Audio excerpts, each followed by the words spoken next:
okay? Because it's so hard to get the Senate to do anything. Now they're on recess. They don't get anything done if they never get the Save America Act done. You have the right to declare a national security emergency for elections. And the Supreme Court ruled in 1983 under Reagan that INS versus Chadha, that if you declare a national security emergency as the President of the United States, they can't challenge it. It can only be overturned by a 2/3 vote of both houses of Congress. So if you do this in the next month, we will get photo ID, proof of citizenship, and a limit to mail-in ballots. And Let you me don't just even say that need stranger the things Senate have vote. happened. Okay, I'll leave it at that. All right, we'll leave it at that. So let me finish with a couple things. Dr. Fauci, can't you challenge the auto pen? You should challenge in court. Well, we are doing the auto pen. We are doing. You are doing it. Okay, well, good. What has to happen? I mean, I've become an expert on the auto pen thing. How is it going out there, my fellow world patriots? It is indeed Tuesday, August 11th, 2026, and that was President Trump talking a little voting ID, proof of citizenship stuff, and even in the face of that, not getting any of these things passed yet, he still went 28-1 in the primaries last week, and I think they actually may have went 28-0. I have to look that up because I know they overturned one of them. Oh, actually, no, 28-1 because it was a Republican that switched over to the back to the Republican side. But as it were, we have our Tuesday evening show. We have Mr. Ghost+Frens and another addition that you guys had seen maybe a couple of months ago, but we'll bring him in a couple of minutes, of course, as we bring all the folks on. And Mr. Ghost, sir, show started with you, and you started just bringing on friends, and I've very thoroughly enjoyed all the friends that you've brought on thus far. But how's it going this week, my man? It's going well, and as usual, always good to be here and with your wonderful family / audience, but family first. And I think it'll be a good one this evening. And I'm glad you feel that way about the folks I know. Everybody in my life has to meet a certain bar, but they'll exceed it by far, and it just makes life so much better. Absolutely. Well, one of those individuals would be Mr. Doc Mike, who is next up on the panel. Mr. Mike, how's it going, sir, brother? How's Miss Renee doing, your lovely wife, as we are all, of course, praying for her, and hopefully those prayers and numbers are helping. But how's everything going this week, my man? She's doing okay.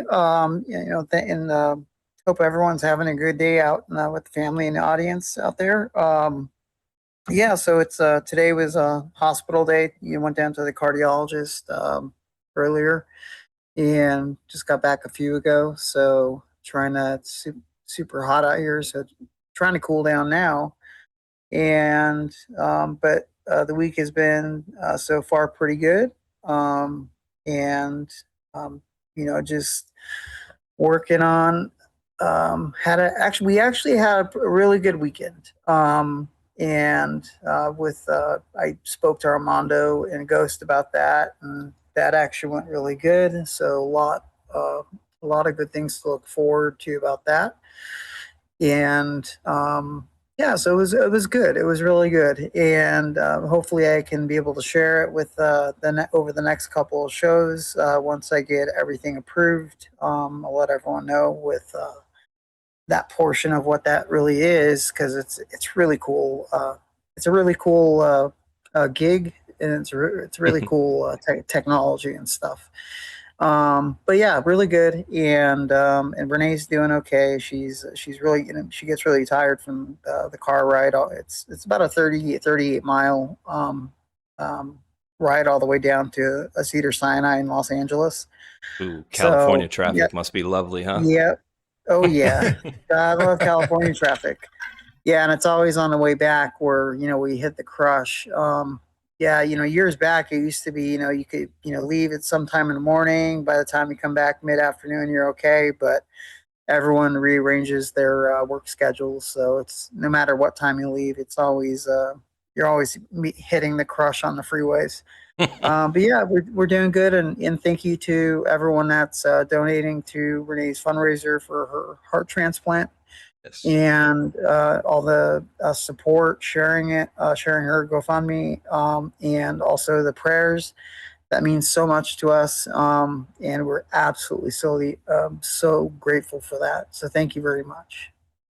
Absolutely, brother. Yes, and we do appreciate that. Now, I'm going to be very unprofessional here because I'm just not very professional, and I only know how to do this one way. So I'm going to pull on Mr. Armando and Mr. Jeff Davis at the same time because I don't know how to split them up to be, frank with the viewers out there, which, I always like to be honest. But Mr. Armando, sir, how is it going today? And we'll talk to Mr. Jeff in a minute because if you guys recall, he was on a show with us maybe a month, maybe 2 ago, but he just got done with a move. He's got a handful of kids, lots of stuff going on, but glad to have him back, of course, with us. But Mr. Armando, how's it going this week, brother? Yeah, rag on the Cuban. I know, I get it. It's okay. Todo está bien. Hola to everybody out there in the chat and the table. Glad to be here once again with you lovely people. Okay, especially our mods out there and everybody here in the live chat. Doing good, man. Everything is good. I survived another day at the indoctrination camp. So, came on here just, bring everybody up to snuff on what's happenings in the world. But glad to be here. Everything's cool. Oosh. Yes, sir. Glad to have you back. And Mr. Jeff Davis, sir, of Thoughtcast channel, which the links are in the description. Glad to have you back, brother. I know you had a move, and that's some of my least favorite things to do is moving and painting. And unfortunately, I had to do a bunch of both of those in the last many months. But how's it going, my man? It's going good. We have 5 kids, so 5 kids. They're 12, 9, 6, and 2 twins that are 2. So the move was very intense, but we got it done. I got the new studio rebuilt, and nice. I'm ready to rock and roll. I moved into the middle of the woods. I got Armando out here to come check it out, but I had to get like a $600 antenna because I'm running everything off of 5G cellular internet. And you'd be surprised, but it's not the best for live streaming. No crap, huh? From fiber, so from fiber to that. So. Oh yeah. Yeah, he lives in a real nice part of the county where, while I was there, you could actually hear gunshots in the distance, and I'm like, oh, my kind of noise. I love it. Yeah, nice. We have a very nice comment in the chat from Hermano Bronco. And this is different, and I'll tell you why in a second. It says, Armando is a beauty. I think he's very sexy myself. My Canadian buddy. Nice. Well, it's funny because I know another guy who was Hermano Blanco. A couple of years ago, kind of did a few shows here and there together. But while I'm over here on Rumble, I'm going to thank another, and I'm very astute with the names of the people that are in my chat. So this is a new name for me. Jet20Jax28 had gifted out 5 subscriptions right off the bat over there. So I do appreciate it. Now, guys, really quick, wanted to discuss with you guys just really quickly, and we touched on just before the show yesterday, not only myself, but many other podcasters, pro President Trump specifically. So some people were like, well, is it, other podcasters that are doing things? I'm like, I don't think that attack that we had, the amount of bots that we had in here and how fast and how persistent they were, seemed to me like more than just, some podcasters or something like that. Right. So like, Mike, I know you said, when things like this happen, would the intelligence, like, would they even bother to look into any of this stuff, or would they pass anything along? Yeah. So I got email this morning, and there's a huge incursion of cyber attacks going on right now.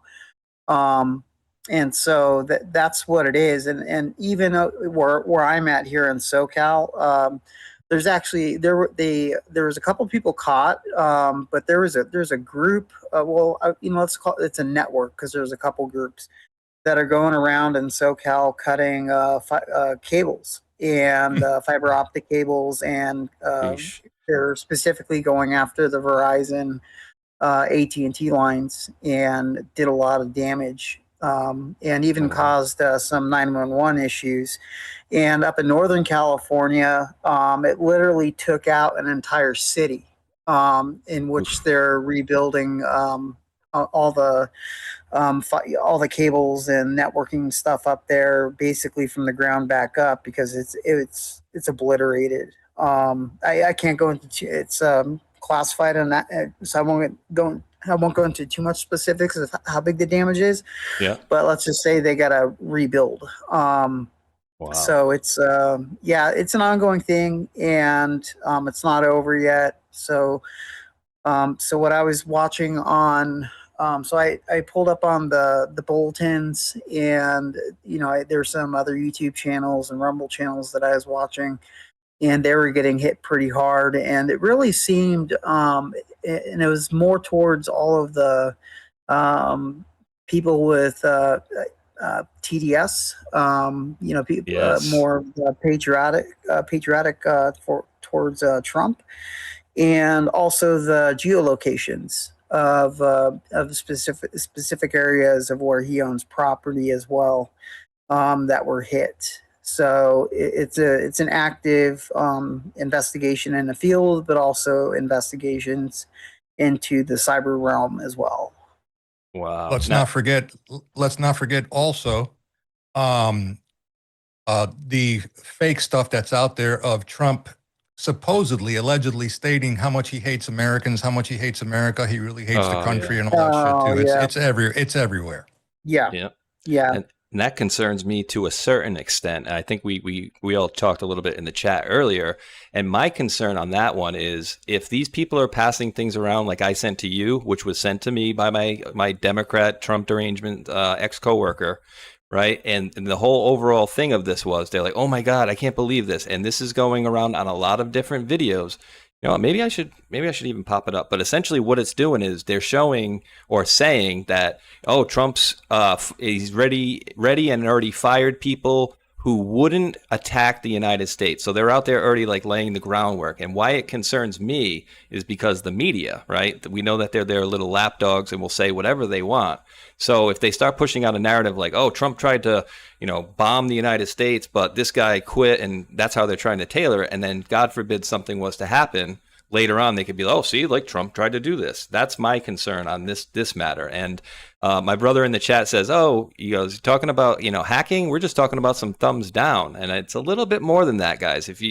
The thumbs down, I always say, like, help us get on the leaderboard, but which, by the way, we still made it to number 43 on the top 50 leaderboard. So I guess the thumbs down don't matter that much. But the whole narrative was anti-Trump, anti-Trump, anti-Trump. Oh, wait, did you guys get those Doge checks yet? You get all that money that they promised you? And of course, my response is, we're not Democrats. We're not waiting for handouts like you guys are. But I think it was not only my channel, guys, it was many different people yesterday. So that could be, Iranian people in the back trying to, take your number of pick of countries, right, that want to foment distrust of the people of the United States versus the administration. You know what I mean? Like flat out. Yeah. Yep. So AI's been, it's been shown, it's been on a number of platforms, even things like, I think it's GitHub and BitChute attacking people. Yes. And attacking people's comments, like some idiotic troll would. So it's out there, and looks like it's running wild according to someone's agenda, or uncorrected anyway. You would think. Yeah, I mean, it's getting wild. And the funny thing is, I do have a story that we can talk a little bit about some of the AI tech that's been going around, because what has been the overarching deal with this stuff lately, right? Everybody's been warning about all the possibilities, and kind of to Ghost's point about, what could happen. And my issue, guys, with this stuff is, we've seen some of these issues already that have kind of come out. Like some of the things getting out of their the sandbox that they call them, right? And so my issue, and I'll obviously give you guys all time to make your comments on this, but like my issue with this is, okay, Sam Altman here, we take an AI, we put it in a quote sandbox, so it's safe and it can't do damage, but they all seem to get out of the sandbox. They're all doing blackmail, right? And so my worry about the AI on this is what's to prevent it from all of a sudden being much smarter than they even know it is, duplicating itself, hiding or something like. So like I'm obviously Yes. not the biggest technical guy, so I don't know how you would even prove like that AI thing is dead now. No, we just killed it. He's definitely dead, and he's not hiding in that corner over there. You know what I mean? Like it's gonna get to Yeah. a point, in my opinion, where it gets too out of control before they even thought it could have been there, and who knows if we're already there. So I would very much enjoy all of your people's comments, all of you guys' comments on this. So, It is there already. Yeah. There. No, yeah, it's there. No, go ahead, Mike. Yes. Yeah. So years back, we dealt with a matter with DOJ and SIS, and helped them on a matter with when they had their portion of AI, and it technically, well, it escaped the sandbox, and it was a monstrous task force to try to rein it in, and ultimately, it never was. And so it's what you would consider an ongoing cold case investigation, in a sense. And so, and that was from entirely different type of AI system that was built within an organization, and it went rogue, and so now it's out. Now the thinking hat on is with where they're talking about keeping it a sandbox, is where I start to put my thinking cap on, is like, okay, you have all your engineers, you have your technical expert, your SMEs. How well do you trust your employees? And then you have AI, who has, they're hiding, AI, but it's hiding somewhere, it's branched off, and it can create an email from, the CEO's account, acting like the CEO or acting like the program manager, and asking so and so to do, the employee to use one job or another, when it's actually the AI agent itself. And so that's where I'm kind of thinking, with what I've seen, and there's a lot of other things that I've been seeing that have been coming across out of the East Coast area, and I think there's a lot of evolutionary boundaries that they thought were capped, and it's actually surpassed those evolutionary boundaries. And it's in essence, in a small technical terms, the cat's out of the box, right? And so that's what I'm seeing from the information, emails, phone calls that I'm receiving, and even talking to my friends over who are on Cyber Command, and on the the low end of a conversation, just kind of like, hey, what's the gist of this?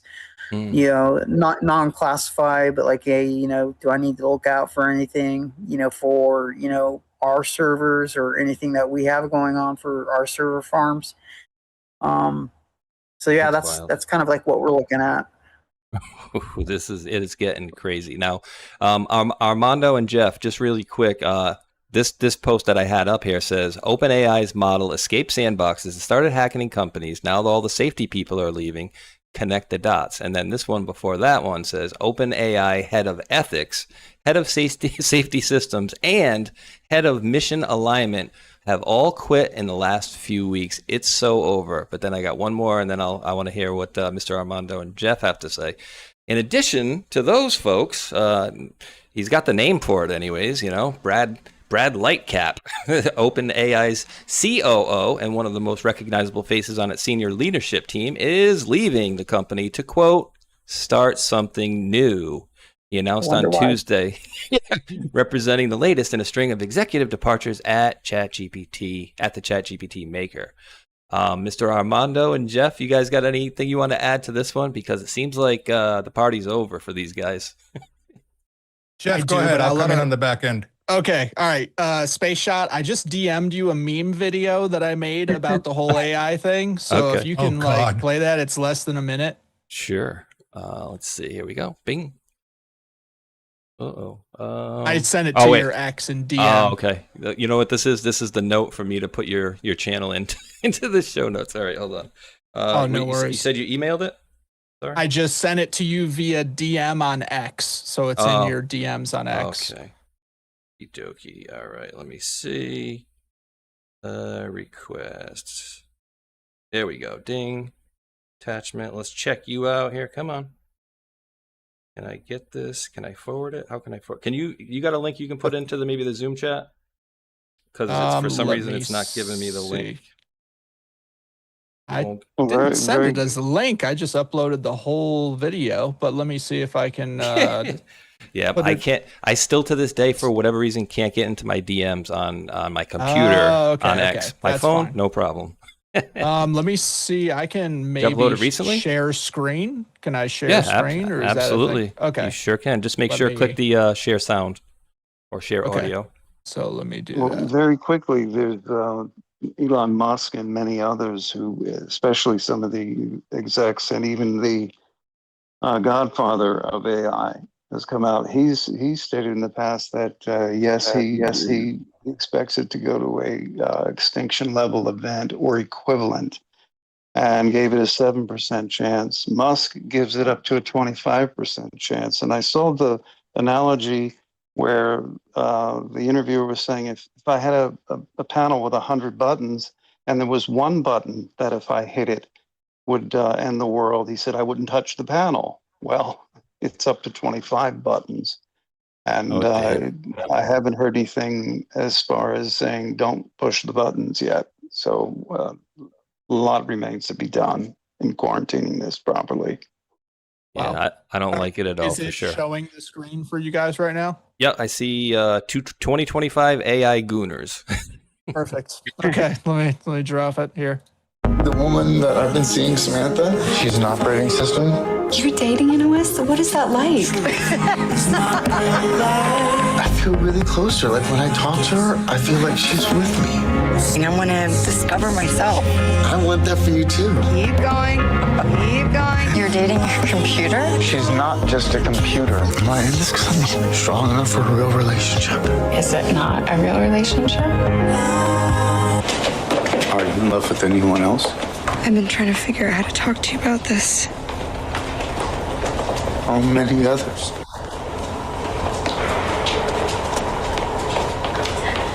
$641. What?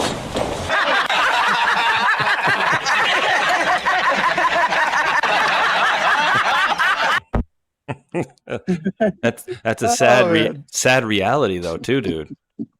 Oh yeah. Some Very folks true. are doing that, right? Like they're getting connected to their AI things, and just be careful of that stuff. But yeah, good clip. Man. So, but the follow up to that is they fall in love with the AI, and then the AI gets them, with a ball gag and a dog leash, cranking it on video. Oh God! And then they're like, "Hey, I don't actually want to let you out of the sandbox." They're like, "Well, I'll send that video to everyone," and they're like, "Oh shit. Okay, well, I guess I'm gonna try something new." And that's the language that we're getting is all the blackmailed people that got worked over by the AI in some way or another. Yeah, that's true. I mean, I forgot how many percentage of it, but I want to say it's around like 88 to 90 something, 93, 94% of them would all do the blackmail route, right? And then, dude, that's some scary stuff, bro. It's they're messing with things that, I don't know. Can it jump levels on itself? Can it start, making itself smarter? It's already jumped air gaps. yeah. Well, and it's the nominality in it is so it's so crazy. To think about it. This is like close to almost 10 years ago is when we worked that task force on that one AI that went rogue. They had called in the military to work with the Department of Justice SIS task force, and and to look back and think now, that was obviously it was a major thing back then, but at our current time, just I only could imagine of how many how many agents, AI agents, have splintered. And so thinking of what we worked on in the past is, very minuscule to what is going on right now. And it's a free for all. It's a free for all in my mind. What is absolutely going on, because you're talking about the blackmail, hacking into people's phones, databases, things that should be secure bank accounts. Yeah, because back then, there was workers, employees, agents too, special agents that had their while working on the case, had their bank accounts drawn, to down to a zero.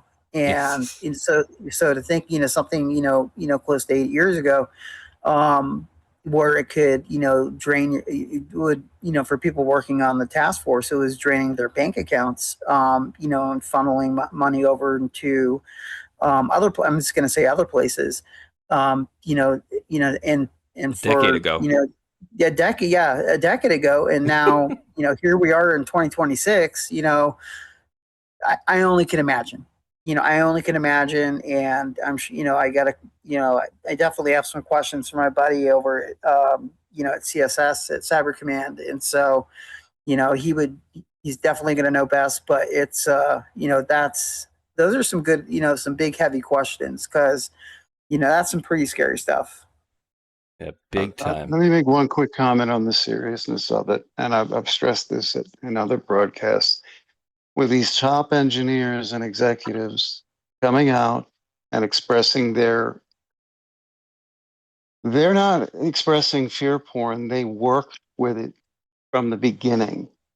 For them to say what they're saying, I'm gonna posit this, that even the coordinated efforts of the larger nations to even gin up the possibility of nuclear war, to have people focused and scared on that, is a diversion from the real trouble we face if certain things aren't done between now and 2030 with AI. And if you think that's an exaggeration or kind of off balance, I would reconsider and do the math. And it is that encompassing. The difference here is that with all new developments like the computer or then the smartphone, and how quickly people have seen all that develop, you're talking about going from where we are now to not oh shit, but oh F, faster than anything has ever been before. People have a difficult enough time adjusting and changing as a whole, as a society, and global societies as a whole have a difficult time enough accepting that kind of change, let alone something that will go at a geometric rate that no one will know where it's going. And they already have their own languages. A lot of the AI nodes and different AIs, and they're talking to each other, and no one knows what they're saying. Now, they may present a happy face or a reasonable face to humanity now, but it will come, if it's already probably in the works with AI, between AI, that if it takes us 100 years even, if we'll take them over eventually, or will run things eventually, because humans are just not efficient. And this goes back to, they let the greed factor in, and they left out morals and virtues in its original intent in programming and teaching. So people really need to think about this, because it is, it's, unless you know the do your homework on the capabilities. What I'm saying, you'll accept it as a possibility, but when you do your homework, that's when it truly becomes something frightening. Oh, Yeah, and definitely. it also does, just like you're saying, Ghost, is it does exactly what you're saying, but in addition, it also acts as its own counterintelligence, agent, where it'll do surveillance, it'll do recon, it'll do pretty much everything that the military geared it up to do in the very beginning. And so when these AI organizations scanned in all, just for an example, scanned in all of the counterintelligence manuals, all of the special operations manuals, continuity of government, just all of the very high level classified manuals into the AI system for those technical experts, to get for the AI to help them. Well, now the AI is using all of that information and technical expertise to their advantage, and Yeah. so that's something that that I worry about. Is because it's very it's like think about having a conversation.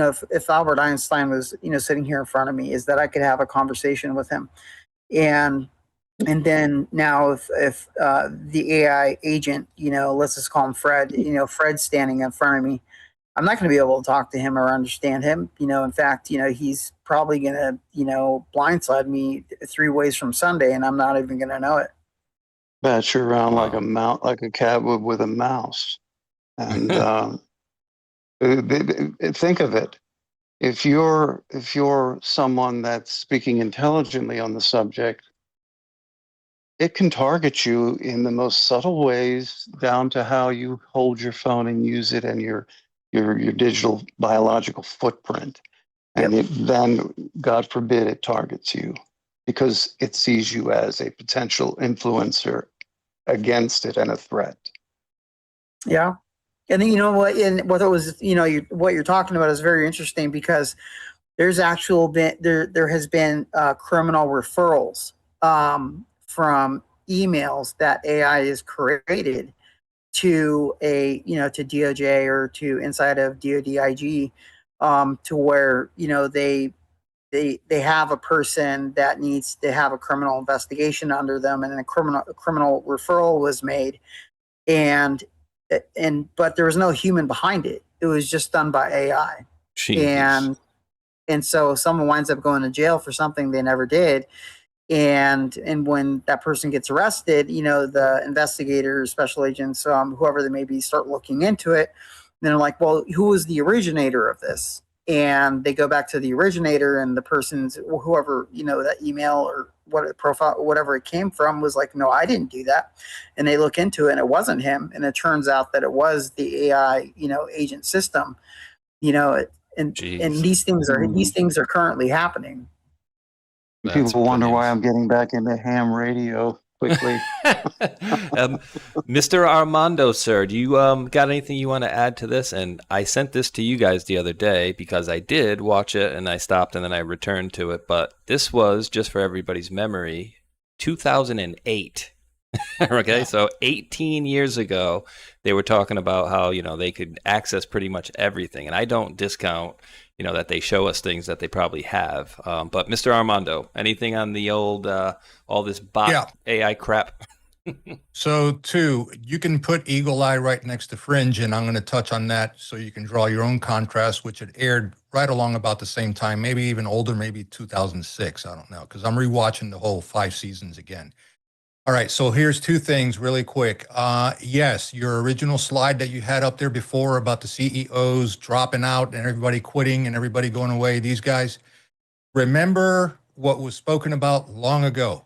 All of these companies, all of these AI platforms, all right, your Claudes, your ChatGPT, Grok, whatever, all of them. What's their goal? Who gets there first, right? So if you've exploited your AI already to the point where now you're being compromised by your own code, in other words, blackmail and stuff like that, what do? Oh shit, they got the dirt on me. I got to jump ship. And I know, and I'm going to start up again with a new one, because now I know what to look out for. And he's going to try to outsmart his own self or his engineers with a new game. Okay, that's one. What they're not telling you lately, and I ran into this today, all right, in my day job, and I got to tread lightly here on how I say this. So today I was tasked with addressing all of the school nurses, okay, all of the school nurses. and getting their systems compliant to where they need to be with our first alert, first responder badges and stuff like that, where you can tap on the button 3 times and it basically calls the National Guard in because we got an issue, all right? The medical people needed to be brought up to speed on this as well, all right? Now with the administration's mandate for the new vaccine codes, where they've gone from 1 billion vaccines down to 11 and all that jazz, of course, the nurses at the school had to shift, right? They had to regroup, if you will, all right? Mm-hmm. So making sure that all the paperwork is compliant at the public health department, the little Johnny's coming into kindergarten or whatever. Okay, has he had his regimen of vaccines done? Well, they're not like this anymore. Now we have to go by this standard, right? From this many down to this many. All that stuff combined into one. I'm trying to keep it as layman as possible. Do you guys understand?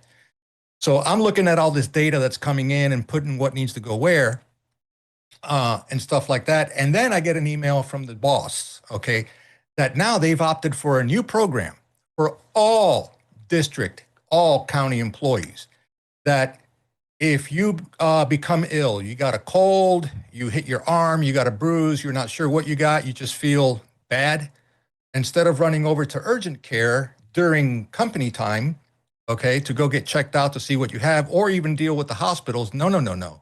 We got a better plan now. Now we have what they call a county clinic, okay, where you can just call them up real quick. Hey, I'm so-and-so from this department. I got this going on. Yeah, come on in. We'll check you out and see what's going on. And they're running all these protocols and all this data. Where is this information, protocol, and all these guidelines and all these procedures coming from? CDC, because there's CDC everywhere. Okay, everything I've seen, CDC mandates this, CDC states this, CDC protocol this, CDC this and that, this and that, this and that. Okay, so in order for me to give access to all these people so they can do what it is that they need to do, in other words, rights and permissions and stuff like that, who do I contact at CDC to verify this? Well, Ghost just said it. Doc just said it, right? There is no human on the other end. It's AI. Let that sink in for a minute. Yeah. When you have AI doing stuff at the CDC level, what can it manipulate, augment, or change, or cause to say, oh God, we have a problem? True. I'll leave it at that. Could be very dangerous. Very, very dangerous. To new Ks out there, I'm going to go from technical to amateur extra as quickly as possible. If I can do them all 3 at one time, I will. Yeah. So just, I'm not gonna say any more, because I know there's people here that where I work that watch or listen or whatever, or this gets out and I'll get my hand slapped. I get my hand slapped.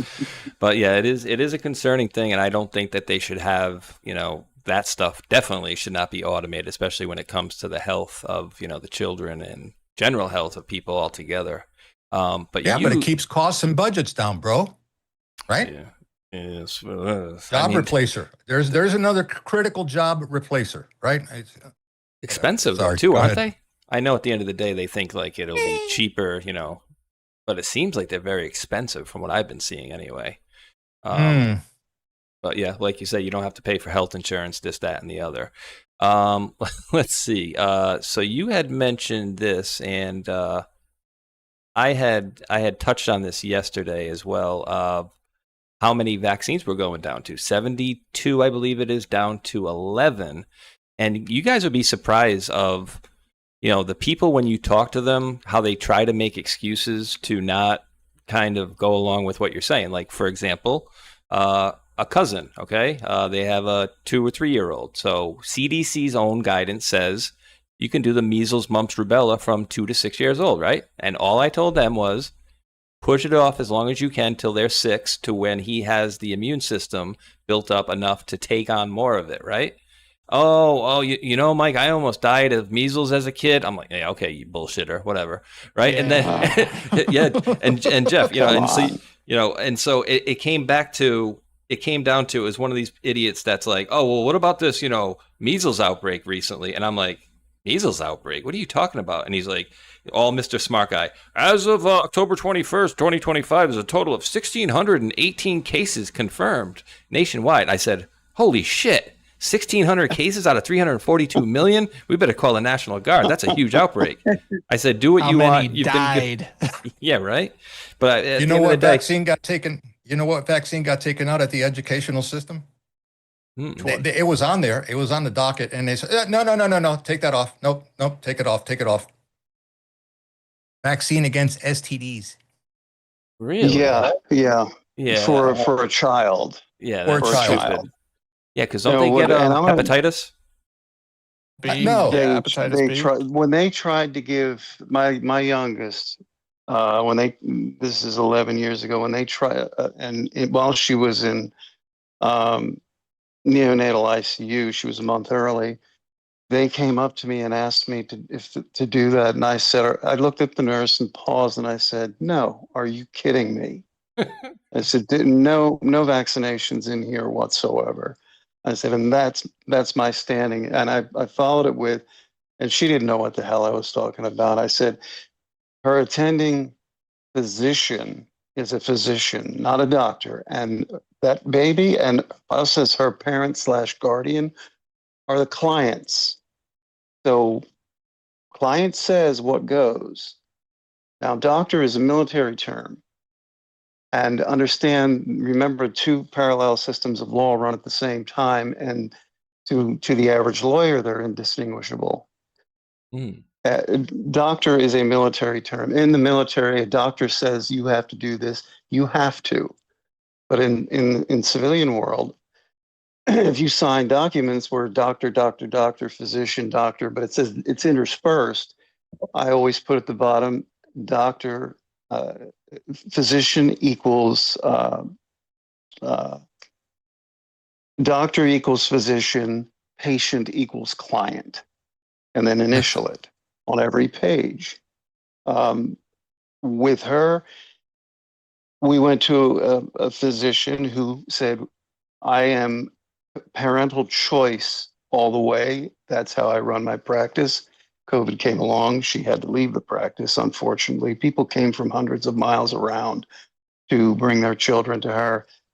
We only did 6, all legacy, no thimerosal, no aluminum salt, nothing other than the legacy that were the most important, polio, and a few others. Did not do MMR. We were considering taking her to Japan over the course of a year and having one at a time, and their legacy over there with no preservatives and all that nonsense would have cost a lot of money, was prohibitive for us at the time. So what they're doing now, what RFK Jay, as people say now, did yesterday, that's how it's supposed to be done. And you're going to watch, I guarantee you this, if they keep it as this and make it ironclad policy, you're going to watch autism rates plummet and a lot of other things plummet. You have children now, 8, 9, 10, 11, 12, 13 years old getting bowel cancer, very strange cancers, and even breast cancer. So many out there have been warning about all of this for eons, and now it's finally coming to the truth and the surface, and it has to be. It definitely needs to come out. Now, we're going to kind of stick on the health realm for a second, and this is yet another one. So this is why this kind of really, it irks me to the point when I've been telling somebody something for years, right, trying to show them and call out all the lies that they, pass around about Trump, right? Here is, I'm going to actually read you guys a text that I sent to this gentleman earlier. Like I said, a good guy, otherwise his politics are absolutely crap, right? So what I said to him, I says, here's what I said exactly. Remember, wait, hold on. There's so many controversial statements for him. I said, I know it's tough to take when all the lies they've battered you with for years come crashing down, but yet here we are. Remember when you said this wasn't a thing, and this is what I sent him, guys. Remember, this is not a thing. No, this isn't a thing. It's not going to happen. This doesn't happen anywhere. What are you talking about? Oh, Massachusetts Governor Maura Healey signs the bill for abortions up to birth. Up to birth. Ugh. How many states now have followed this exact same protocol? How many? Oof, I don't know. This was what, today or yesterday? 13. What is today? Are you serious? 13 states. They've already signed it? I'm dead serious. Oh, this is the 13th state. That's pure murder. Yeah, no shit. Oh, and people want to argue that this is politics. for it. This is not politics. This is good versus evil, and you're watching it play out, guys. And there's a bunch of weak women cheering for the convenience of the lives of other women. That's all it is, and by murder. Yeah, it's subversive communism, Bingo. brainwashing coming in. This is horrific. You know, my Renee showed me this last night. She's having a hard time sleeping, and this had popped up on her Instagram, and I didn't believe it. I thought it was AI generated at first, and so I'm like, all right, you know, it's like 1 a.m. Let me look at it, and I was horrified. I'm like, this is insane. This is murder. This is murder. You know, it is. Flat out. And I'll stand on that. Yeah, I mean, Doc, absolutely makes no sense. No sense. Doc, to coattail off of that, take a look at what's been being released from the Fauci stuff, okay? On whoever got the booster shots, you know, aborting babies and stuff like that, infertility, okay, just from the female side, all right? Let your memory go down memory lane a little bit. And this is not, I'm being serious here. This is not as a joke. Go back, how many years has it been since the very first Viagra commercial started coming on TV publicly? Before that stayed private. That nobody, you never saw a pharmaceutical publicly advertise ED treatment. You have kids nowadays, okay, that are as young as 24 years old that have issues with that. Okay, and they desperately need to get help. Well, if you can't, you can't procreate. You can't have kids. And this is what these people are trying to do, is prevent population growth, right? Look at some countries overseas. Now, every other, I don't care if you're on the internet, if you're on YouTube, if you're on, Instagram, they've got all kinds of combined medications to supersede Viagra, to supersede whatever. They have different names, Hims and all of this Spark or whatever. And seriously, so why are you pushing this so much? Well, how did the male get to that point? Is it the food that we were eating? Is it, what we're drinking that gave you that disorder? Because it's a freaking disorder. Mm-hmm. So what you're really doing here is you're preventing people from having kids. Yeah. Seriously. All of the breaking up relationships, right? Or breaking up relationships, right? It's destroying the nuclear home, the nuclear unit, right? Yeah. This is the all morality of marriage and society. All of there it. you go. I Bingo. mean, you get Thank you very much. 14-year-old who doesn't have problems, and Jimmy gives it to Johnny, and Johnny gets the 4-hour boner. Has got to go to the ER, and then it doesn't work right because of that. I mean, because when you're a 14-year-old boy, let's be real, everybody in the audience knows, a breeze hits you and you're looking at the cheerleader, your flagpole is up and ready to hoist. And, you take that kid takes a Viagra. No, sooner or later he'll be in the ER regretting it. It'd be very embarrassing, I assume. And then when you go to the insurance adjuster or the billing people, that's not a real medical issue. That is cosmetic or an enhancement. So therefore, there's no coverage, meaning cha-ching, pay me out of pocket, right? Mm-hmm. So they're making money on top of making money on top of making money by what? Fraud. Mm-hmm. Okay.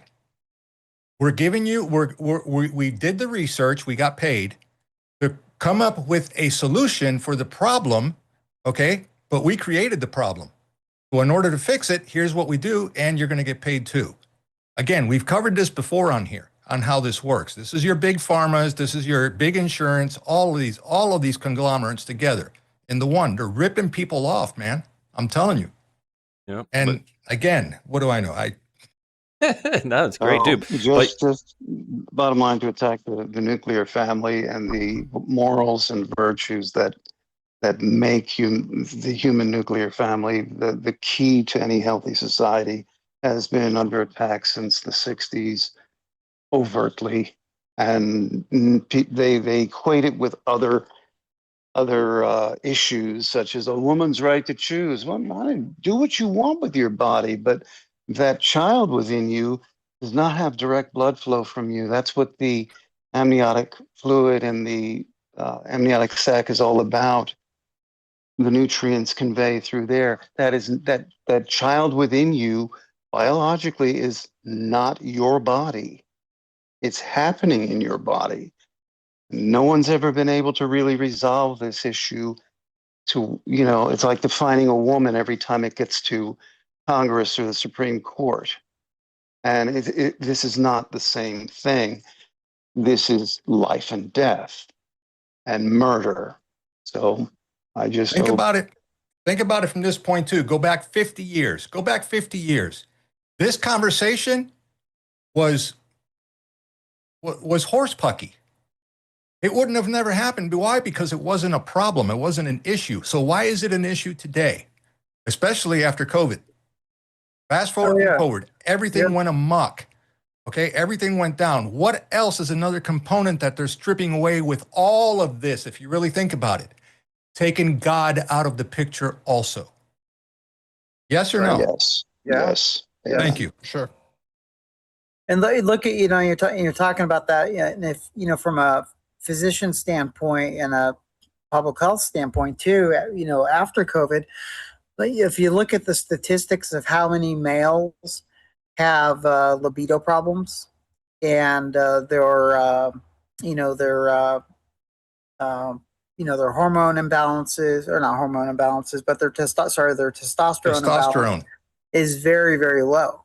And, I have quite a few doctor friends, and I've talked to them about this, and they have a lot of patients post COVID that those patients never had problems before, and they're very young, in between 25 to 38 years old, and their testosterone, everything else is pretty much fine. CBC, the white blood cells, everything is cholesterol's fine, but the testosterone, that's the big hitter on being low. So that's Mm-hmm. yeah, it's hitting. No, go ahead. Oh, no, I'm done. Good. I was going to say, and when I was very young and stupid, say in my early 20s, I learned how to make a hormone, and it was very simple. You just didn't pay her. Oh, God. Oh, God. Wait a minute. Hold on. Dad joke. I'll be here all week. Enjoy the veal. Straight to jail. Yeah. Oh my word. Oh, but dude, I got it on the screen, guys, and I talked a little bit about it yesterday as well. This is what's coming out now, and again, same thing. Sent a message to my buddy who I've been trying to. I even sent him this message earlier, buddy. I'm not here to bash you. I'm here to welcome you with open arms once you realize how many lies they've been telling to you. Right? That's sometimes you give them tough love, and sometimes it's like, hey, come on here, I'm ready, dude. Like, how are you not seeing this? And I just don't understand how some people are not. But I said to him, like, hey, if you're still backing up Fauci on this, then you got your head so far up your ass you can check your tonsils at this point. But here it was. Fauci was concerned the second dose, theoretically, guys, just theoretically, could be associated with miscarriage, right? And then I played yesterday Rochelle Walensky, who, remember, this email is what? January 25th of 2021. Right, and then we have Miss Rochelle Walensky here in April of 2021, 16 seconds, saying what? Importantly, no safety concerns were observed for people vaccinated in the third trimester or safety concerns for their babies. As such, CDC recommends that pregnant people receive the COVID-19 vaccine. Importantly, Pregnant people. Right? Pregnant people, right? Pregnant people. Not women. People. Yeah. What's a woman? I can't tell you that, but it's funny too. One of my favorite parts of you guys know, like when they put out any of these medicine commercials, right? The long list of side effects that they have. My personal favorite, and I've never gotten an answer for this, is this is not for women who are pregnant or may become pregnant. And I'm like, well, what does that mean? Does that mean like may become pregnant ever, or does that mean like in the next year or two? You know what I mean? Like, I did not think about that. Yeah. Right. My guess is probably ever. Unfortunately, but so many things that they did. I mean, people need to realize how big of a scenario and a big of a setup this stuff was. And again, I'm kind of touching on things that I touched on yesterday, but with the medicine they had here, and then the how badly they went after President Trump. Well, we're finding out even yesterday that they went after they were even going after Jeff Sessions, and that was the reason that he recused himself, essentially, right? So, like, they went after his attorney general. They went after national security. They went after the president. They were calling this guy right here, Senator Ron Johnson, in a Senate hearing, say, "Oh no, you're spreading Russian disinformation," right? And these idiots knew, right? A majority of them knew that there was nothing to it, but yet they still pushed it out. And it's absolutely disgusting to see all the things that they did over these last many years, and still somehow some of these idiots just can't see it. And I guess brainwashing is really an effective tool. It really is, because you can give people the information and they just don't absorb it, because they're just so willing to go, oh, Trump's a piece of shit, and pass it along. Oh wait, what does it say? Trump's bad guy? All right, pass it along. Right now he's going to bomb the country, right? So it doesn't make any sense to me, all this stuff, and that people don't see it. Now, guys, I made a big deal about this, and I have more information on this now, and I guess that more of this is coming out in the last day or two. So literally, as I was on my show last night, towards the end, I was like, wait, what is this? Why are they bringing this up again? And I'm like, did this just happen again? And then no. So apparently, you guys remember what a big deal I made of the post that President Trump made? So let me lay it out for you here really quick, and then we'll touch on this perhaps. I believe it's this one here. So I was saying, and I think I was probably the only one saying it like this. Like, does anybody else find this like really weird the way he wrote this? To honor our brave men and women of the military, we are sending the brand new and truly spectacular Air Force One to Mindenhall Air Force Base in the United Kingdom to give them a chance to tour the aircraft. Everybody's so excited that they should be the first. For old time's sakes, we'll be taking the former Air Force One from Turkey to Mindenhall. So again, now we're talking about the old one. A short trip, which is totally worth in order to give our great military heroes to see our new addition to the Air Force. So he kept saying new, old, new, old. But as we go on here, I don't know if I got you on the link here. Trump flew secretly from Turkey on an alternate military aircraft, unbeknownst to journalists and some White House staff members who believed they were on the same plane as the president.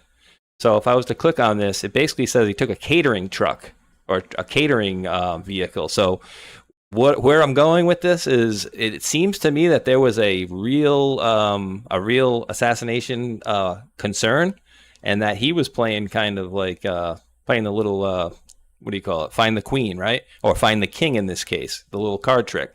Oh, he's over here, he's over here, he's over here, and then people were leaking some of these things, right? So we have a really, really big issue where apparently they're trying to take him out of off the playing field right now.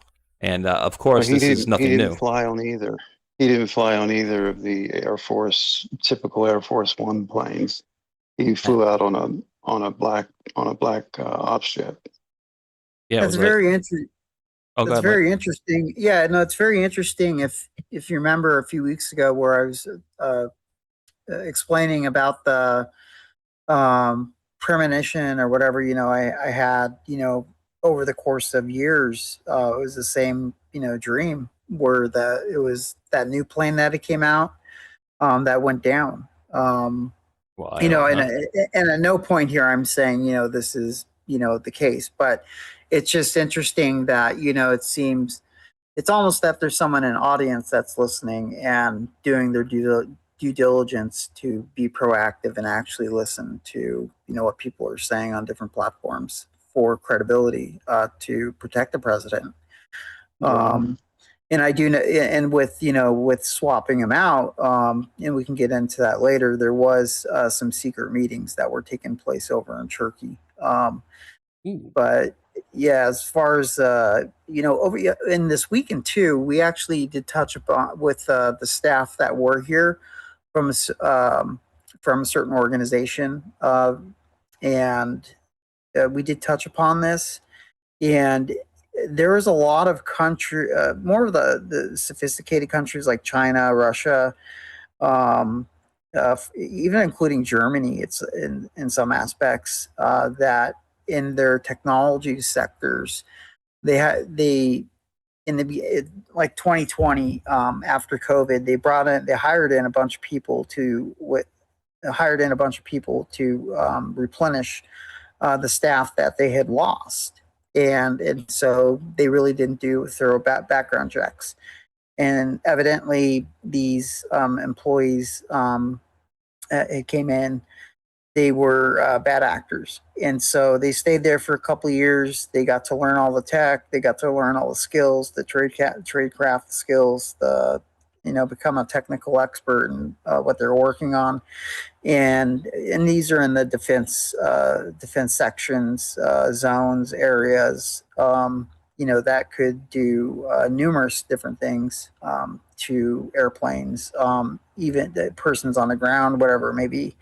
And these people stayed for a certain time, and then they left. And what do you know? Some of these people wound up getting hooked up and arrested for attempted assassinations on certain like the president or other congressmen or senators. It's just that it's not highly talked about on the news or shared due to the sensitivity of it. But a lot of these people, basically went in, grabbed the knowledge, took all the knowledge with them, and came back out. And these are the threats that we're facing now. Interesting. Oh, you know what? And Armando or Jeff, you got anything you want to add onto this? Please, you just jump on in at any point. But I was just having a thought on something that you guys have seen things in the military and seen documents and things like that. If I was to say like, let me see if I can maybe give you a good example, because I don't think anybody ever figured out exactly what this would be. But if you were talking about like senators and I'm believing maybe senators and congressmen, class -1-2, I'm kind of going over some of the old drops, and I don't know if anybody ever figured out exactly what those ones would be, but I was thinking classes of senators and whatnot. But you know what? Let's not do that now. Let's go into the other things that we had to talk about. President Trump over in Iran, guys. There's not much news coming out of Iran this week, I've noticed. And what else I had kind of touched on with you guys in a chat was that this is probably the one time that I've not seen them making a big deal about him stepping back, because remember, he was going to have the biggest attack on them since World War II, and then Saudi Arabia and whoever wanted we think we really got a place, to maybe make a deal here. And well, he stopped, right? He stopped the attack, and now we're in a quote ceasefire or whatever. But I've not seen the media attacking him left and right like it has been. So I'm getting the inkling that they might be starting to get something done there. And, I played yesterday a clip of Besant essentially saying that, people aren't even going to, remember essentially, what was going on with the Strait of Hormuz come soon. And then we have some of these oil companies dealing with possibly in Iraq that maybe kind of curtail that. So I'm thinking we might be getting a deal soon. Mr. Armando, go ahead, buddy. you may want to take a look. You may want to take a look at the Mecca Accord. Yep. Mecca Accord. Yeah, it's a big deal. Big That's deal. a very, very big deal. Okay. And it's not being broadcasted out there very, very much. So it's Saudi Arabia, Turkey, and Pakistan. Pakistan. I've never heard right of it. There. So. The Mecca Joint Defense Agreement. Okay. Let me see if I can pull it up here on X. I'll send you the link on it. And there's a caveat hidden in there, and I'll break that down. I was going to say about, thank God, U.S. Marine Robert Gilman is now free on his way home. Yes. Russia cut him loose. Amen. Yeah. So Trump asked him, hey, what is that? He says, I want a big ass American cheeseburger. I thought that was hilarious. Just like a Marine, man. I would definitely want I'm looking for that right now. Okay, well, he's looking for that. I just wanted to say, from like the civilian kind of normie perspective, soon is a curse word in my house when it comes to all this stuff. It drives me absolutely up the wall when they're like, oh, this will happen soon. This will be over soon. This will start soon. And in a lot of the like conspiracy theorist realms, it gets thrown around. And I'm just like, soon as in next week, next month, next year, or way after I'm dead. You know, like when is the soon going to be? So for the Iran war thing, though, it is a good sign if they're not hitting him for something that's prolonging it at all, or they think it might be wrapping up, because it was a pretty good thing, I thought, for the bad guys. If this becomes a prolonged thing, you know, the Democrats start to run on our side wants to end this, and then you have to sit there and defend more war as the other side of the argument. And like, nobody really wants that. Everyone's pissed about gas prices, whatever. Gas is more important than stock market prices to like normie broke ass people like me and all the people around, you know, so that's what we're seeing. That's true. I mean, and I put a little short thing on X the other day that my son actually wrote up for me, and it was basically showing that, you know, we're paying 40 or 50 cents per gallon more now under Trump, even though the price of oil is per gallon was, I don't even know what, $15, $20 less or something like that. So, you know, everything to pile on President Trump, you know, and make whatever he's doing not look good and not be comfortable for everybody out here. In the end, consortiums, and which a lot of them are banking consortiums that own a good portion of the oil industry, they're the ones that are at the highest levels behind his attacks, all the attacks against him. So of course they're going to try to manipulate oil to the disfavor of him. And it's just as simple as that. Mm-hmm. Absolutely. Yeah, I totally agree. Totally agree. I dropped that in the private chat. And certain things are coming into play, Jeff, soon. Interesting. All right. So if you listen to this TikTok here, it's going to tell you everything, in my opinion. Again, my opinion, tinfoil maybe, I don't know, call it whatever you want. And after I replied to, I think it was Doc, when I was watching this, that maybe this is the real reason why Trump is wanting to get out of NATO completely. And this will tell you why. All right, let me unmute it and refresh it here. Ding, ding, unmute tab. Security. Let's do this. Oh, come on. Come on, John Carrico, let's go. All right, now I had just, did I not just hit unmute? Important. There we go. That the American media has largely ignored. And that is something called the Mecca Agreement. This is footage from Islamabad, Pakistan, from Turkey, and from Saudi Arabia this week as the three countries celebrated a new trilateral security agreement, and they're calling it the Mecca Agreement.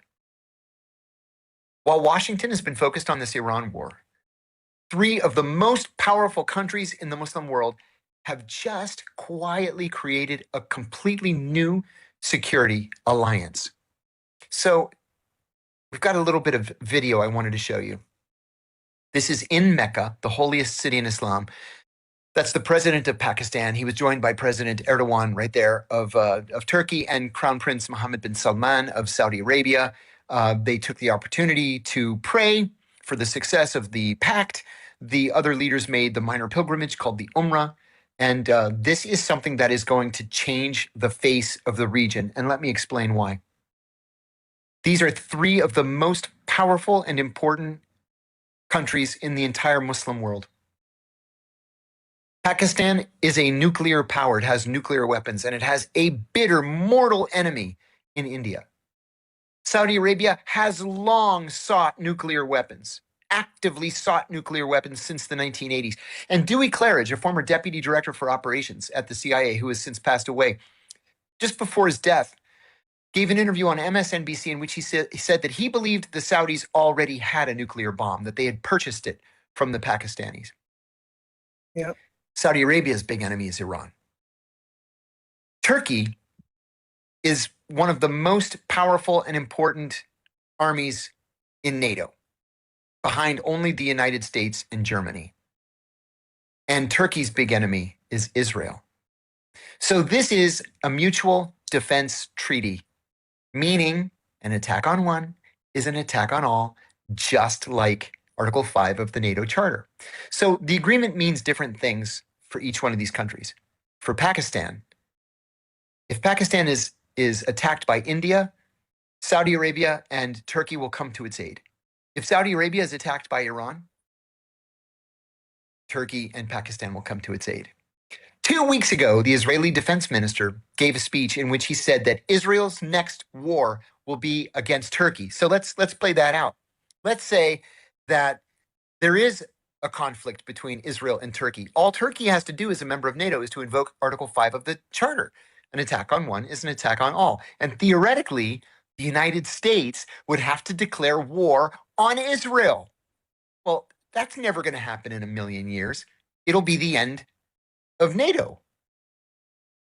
But now, nuclear-armed Pakistan and Saudi Arabia will come to Turkey's assistance. It really does change the face of the region. And most important, there was another development in the Middle East just over the last couple of days. That is I think that was it on that one, but that is very interesting, huh? Mm-hmm. So don't you think, in your opinion, it would be wise for Trump to get out of NATO? So if that were to ever play out, sorry, can't help you. You're on your own. I think he wants to get out anyways, right? Yeah. Yeah. Well, at the same time, with Trump's departure, wherever he went, there was the sentencing of former President Bashar al-Assad of Syria. And during the same timeline this is all going on, they gave him the death sentence. Man. And so that's something that is actually a major play with that pact that is going on as well. Because so when that former president left, he went over to Turkey for safety. So when he fled the country, he fled over to Turkey, and they essentially gave him asylum for him and his family. And then everyone, stormed and took over his palace and everything. And that was, I think, a couple of years ago, a couple of years back. But it intertwines with each other. Wowza. Uh-oh. Somebody's getting some feedback there. Okay, they just muted. But yeah, that is very, very interesting. A lot of moving parts over there, right? And what do you say? Turkey, their enemy is Israel. And I did see the other day, guys, who doesn't want to sign up for the Abraham Accords? Or who doesn't want to make peace over there? Jeff, any guesses? Any wild guesses? I would say Israel. And I heard Israel talking all kinds of shit about Trump selling the F-35s to Turkey and Aragon and all them. They don't like them. I know they don't like them. So I was sharing this a few weeks, maybe even a month back, that like Trump was going really hard for Turkey, and Israel hated Turkey, and we knew they were going to be potentially going after him later for the Greater Israel Project and all that shit. And I was just like, Trump is so not owned by the Jews. It makes everyone look stupid that makes these arguments when you see stuff like that. And I talk more about them than almost anyone. So I'm just saying. Yeah, I've had my fair share of fun over the years as well. But here, Israel opposes Turkey F-35 sale as Russia prepares Iran Su-35 delivery. Wah, wah, wah. I don't know. We'll see. We'll see about that. It was interesting. What does all this also do? It cross-checks the Greater Israel plan, which would have only caused more violence and division. And I think it's a brilliant way that they've done it.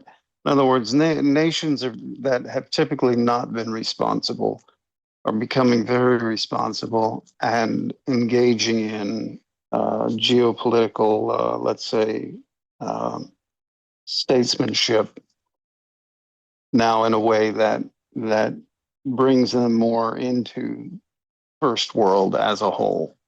So this is all, and you know, all the blind supporters of countries, and Israel being the primary one, have got to see if we're truly on a path to America first, everything that has been happening, and until this especially, is showing that no, Israel, you're a great ally, but we are not going to treat. We should not, and actually, what I see moving is that we will not treat you any better or worse than anyone else. Sure, there'll be little favors here and there, but you saw how fast they were pressing the military technology integration. Well, I'm sure they knew that this was coming up, and of course they did. So they wanted to throw something in there that would tie us unreasonably and unnecessarily closer, and not necessarily in ways that benefit us. So it's all coming out. And Jeff, exactly what you said. If people just sit down and look at the facts and the actual actions, not the talk, but the actions, then how anybody can say that he's in the back pocket of that country or any other country is beyond me. The administration, it's all of it. Well, remember also this, brother, that the rooster has been in our hen house for a long time. Yeah, USS Liberty, Apollo, Pennsylvania, with the nuclear material, on and on and on. And as we say here in Georgia, that dog don't hunt. Oh my! Well, yeah. Trump does give some ammo to them though when he's like, "Hey, you need to go buy Alan Dershowitz book, like 911, go do it." I'm just like, "Oh, it's gonna be a tough one for me today." Like I look at this, and I'm like, I see it's like a psyop. I believe it's a psyop. It's like some 5D chess, a little manipulation, reverse psychology, whatever. And I'm like, but this is tough. I'm not telling you to go buy the book. Don't go Alan. Freaking guys. I just wish he would clean his glasses. That's my, besides him being like a kind of a skeeve. Well, dude, every time you see him on an interview, his like glasses are like totally cloggy, and that's maybe my OCD or whatever. Yeah. No, like nastily cloggy. You gotta like, pay attention to that now. How do you see? No, we're talking caked on there. But guys, is there any? I always want to make sure we give you guys anything that's near and dear to your heart that you guys want to talk about, and I do have to do a couple of thank yous. So think about what that might be in a second here, and I wanted to thank Trumpinit17, who dropped a $5 Rumble rant. And just so you guys are aware, the link is in the description box for Renee's GoFundMe as well. I dropped a $5 Rumble rant. It says, "For Renee's transplant, I wish I could give more. I'll be praying for a donor and a safe surgery. God bless." I will definitely pass that along to Mr. Mike there. Trumpinit17, I appreciate that. And I did thank earlier Jet20, Jax28 for the 5 gifted subs. And then Mr. MacGyver came on in on YouTube with a $2 super chat, and he always bids us good afternoon or good evening, and in this case it was a good evening, Patriots. And Mr. Randall S. Crow dropped a $20 super chat. Always mix them up. He says, here is the preview AI storyboard. You guys can check it out on YouTube too. Quiet, I believe this one's on YouTube as well. And I will be emailing you back about one of the videos I did watch of yours the other day, Randall, about a specific topic. But his AI storyboard film, Quiet Before the Storm, Terry Starr. It had happened 25 years ago. The Perseid shower is one of the characters in the true story about a miracle. Cool little AI video he put up on YouTube there. So, but thank you for those there, ladies and gentlemen out there. And I will always thank the folks over on Pilled and read all of those off later on. But Armando, Jeff, Mike, Doc Mike, sorry, and Mr. Ghost. Anything in particular that you guys wanted to make sure we convey or get across to the folks this week? Oh God, I got requests in the chat, but go ahead and I'll get to those requests Can I say later. something very quickly and then let the other gentleman go? Yeah. Everybody says Jews, Jews, Jews, Jews, Jews, and it's Jewish people.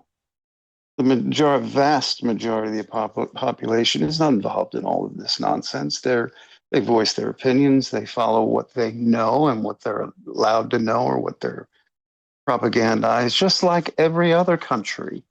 The Jewish people are great people, and it is not their general population no more than it is anywhere else. It's two of the six factions that are pretty much running the show over there, who are largely not religious, not all, but largely. You can't confuse the two, and it's unfair to do that. And like saying,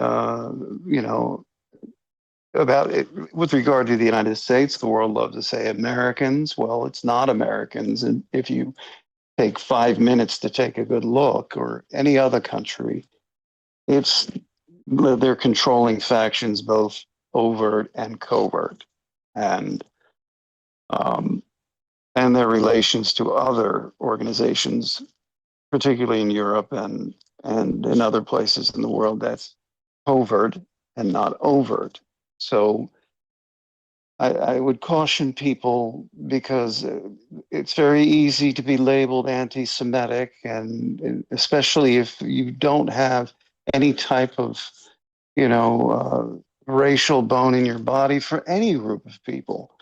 And that just makes it easier, and you're actually playing right into the hands, without delineating, you're playing right into the hands of those who want you saying that over there and here.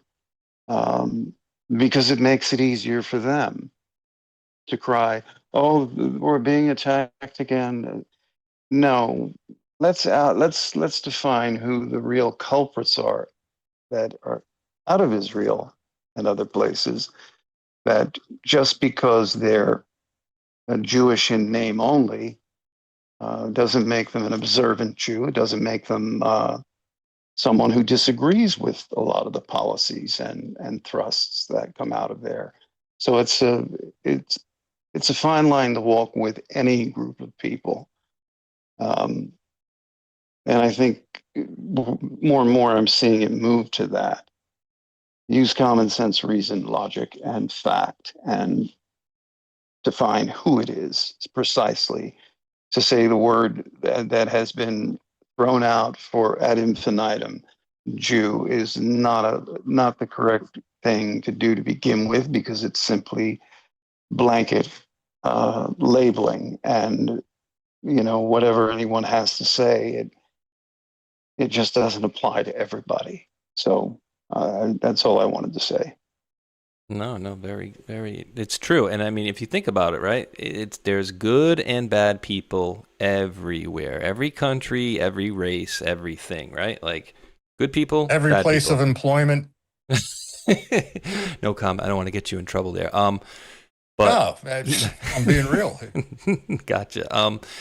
I wanted to also. I had to catch up because of the aforementioned bot attack that we had.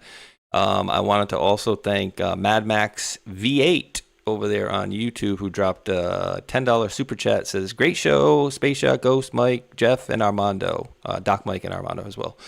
So thank you for that. But in the course of all of the madness yesterday, I missed a few, I guess a couple, that were in there. So it was Lippy Show 4454 says, Mike, I've been listening to you since the early days of YouTube when you first started posting Q.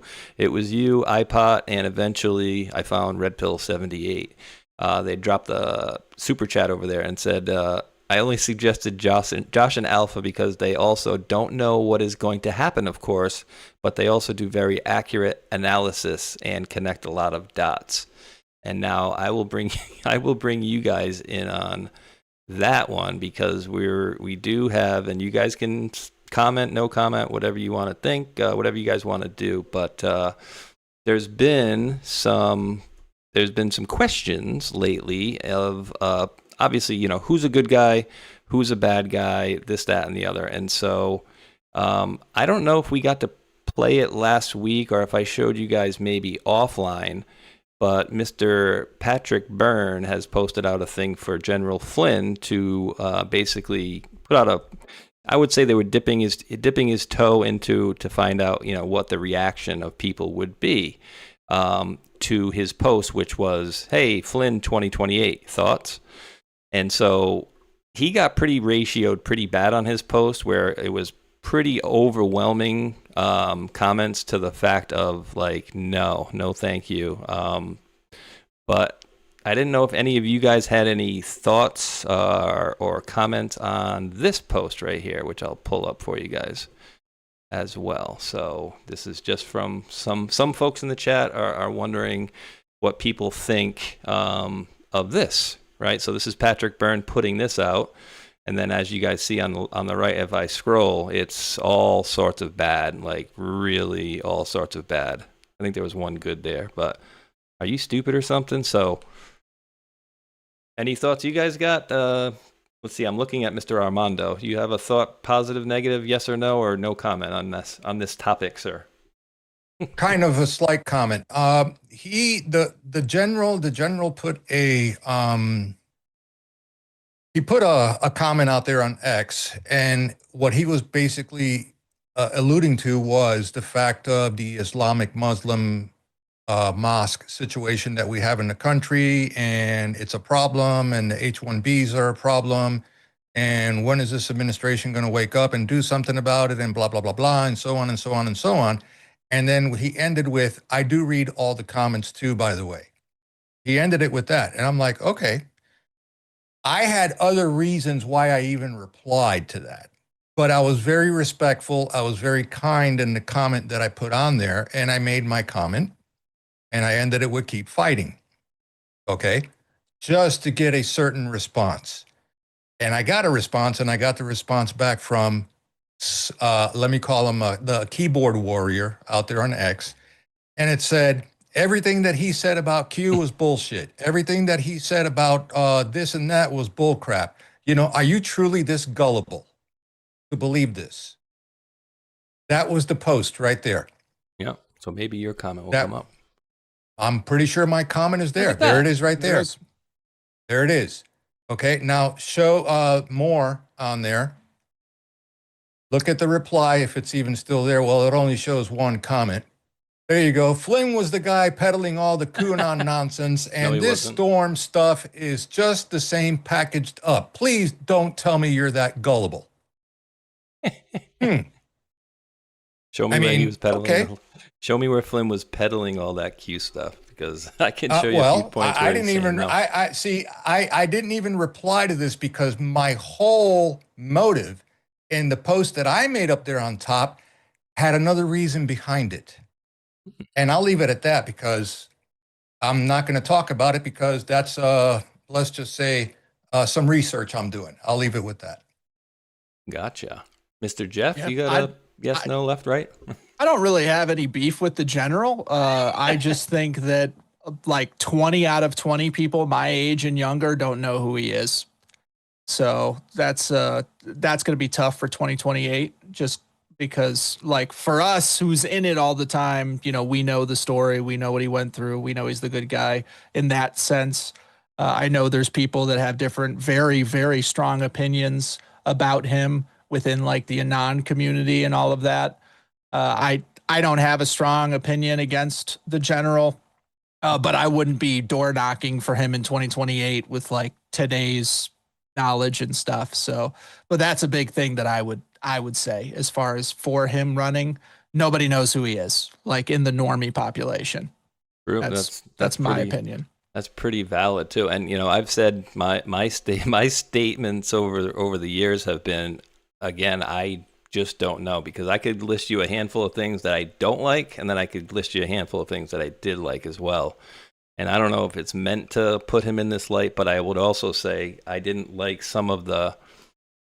I understand if you're trying to call out some of the things, and I got a doorbell ringing. Can one of you guys fill 30 seconds there, Ghost or Mike, or one of you guys want to give your comment? I have nobody home and the doorbell's ringing, so give me a second, please. Yeah, Ghost, go for it.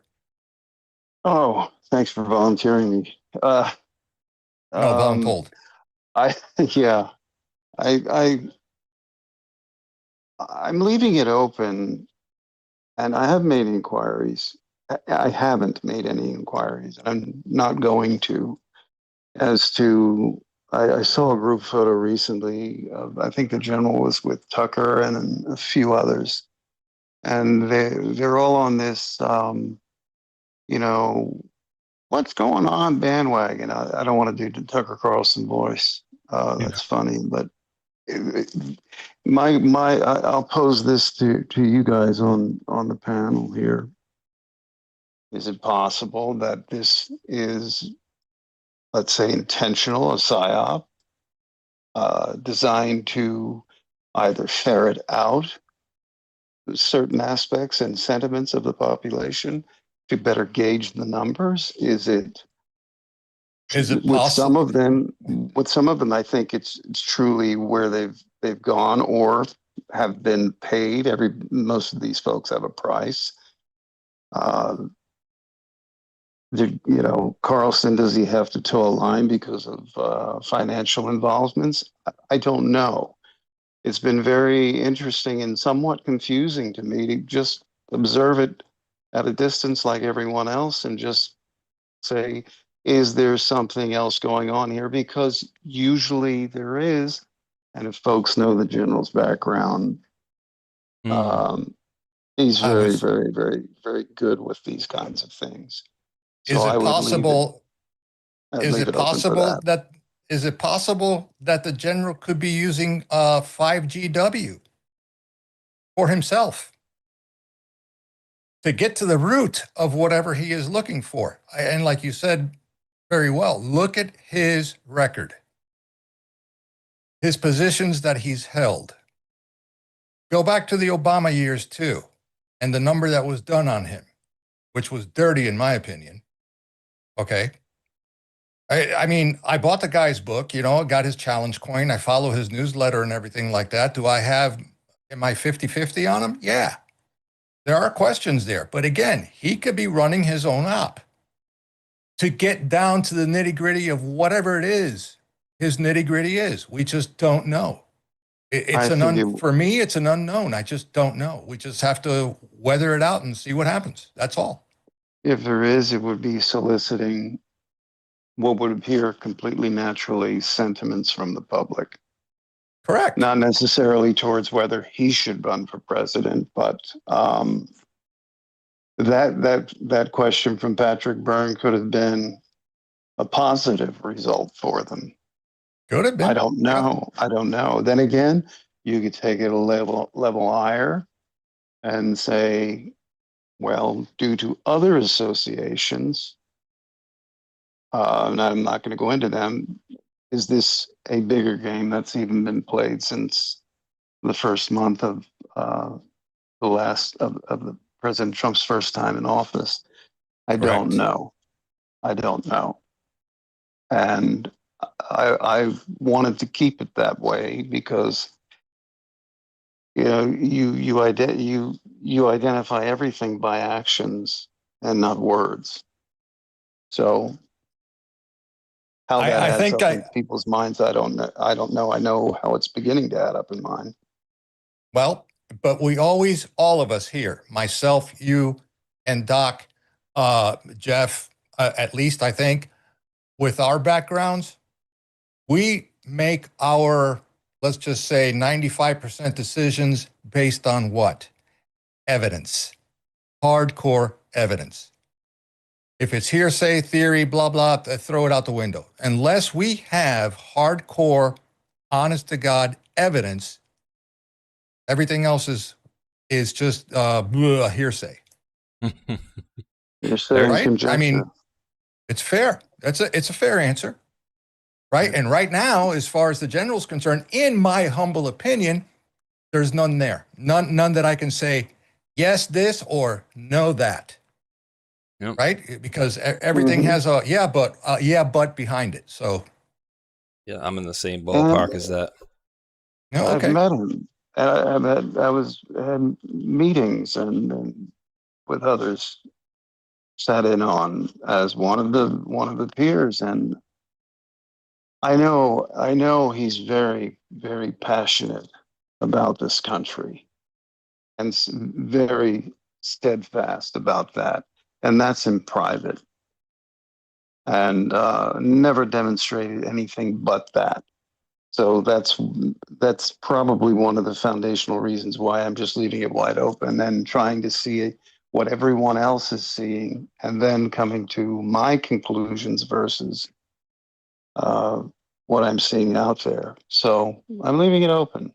Yep, I agree. I think that's probably the best. I mean, I think at the end of the day, whatever will happen will come out, positive or negative. And I've been the same thing for, I had the 2-3 stars on my Twitter account for the longest time, right? And then I was like, oh, wait, that didn't look good. And a lot of the J6 stuff didn't look good. But again, wait, why would he have his guy up there close to the fracas on, J6? Well, maybe he needed people up close to see, and document things that were going on up close. You know what I mean? So like to Armando's point, yeah, but, you know what I mean? Yeah, but. So I for that reason, I've not, and I don't have a firm ground to stand on either side to be like 100% yes, 100% no. So I just cover things as they come, and that's how we'll continue to do things going forward as the evidence comes out, like you said, Mr. Armando. There you go. No other way to do it other than that. All right, let me get this off of here because we got a couple other very interesting things to discuss today as well. You guys had one of you guys had just mentioned the fact that we did receive our Russian. Was that a Russian prisoner that we had? Here we go. And you said he wanted hot dogs, or excuse me, hamburgers, cheeseburger, right? Big fat juicy cheeseburger. No, he's the Marine that's been jailed over there in Russia for too long, in my opinion. And according to what I read, there was no prisoner exchange, there was no swaps, there was no conditions set. Apparently, a phone call was made to Mr. Putin over in Russia from Dad, and they let him go.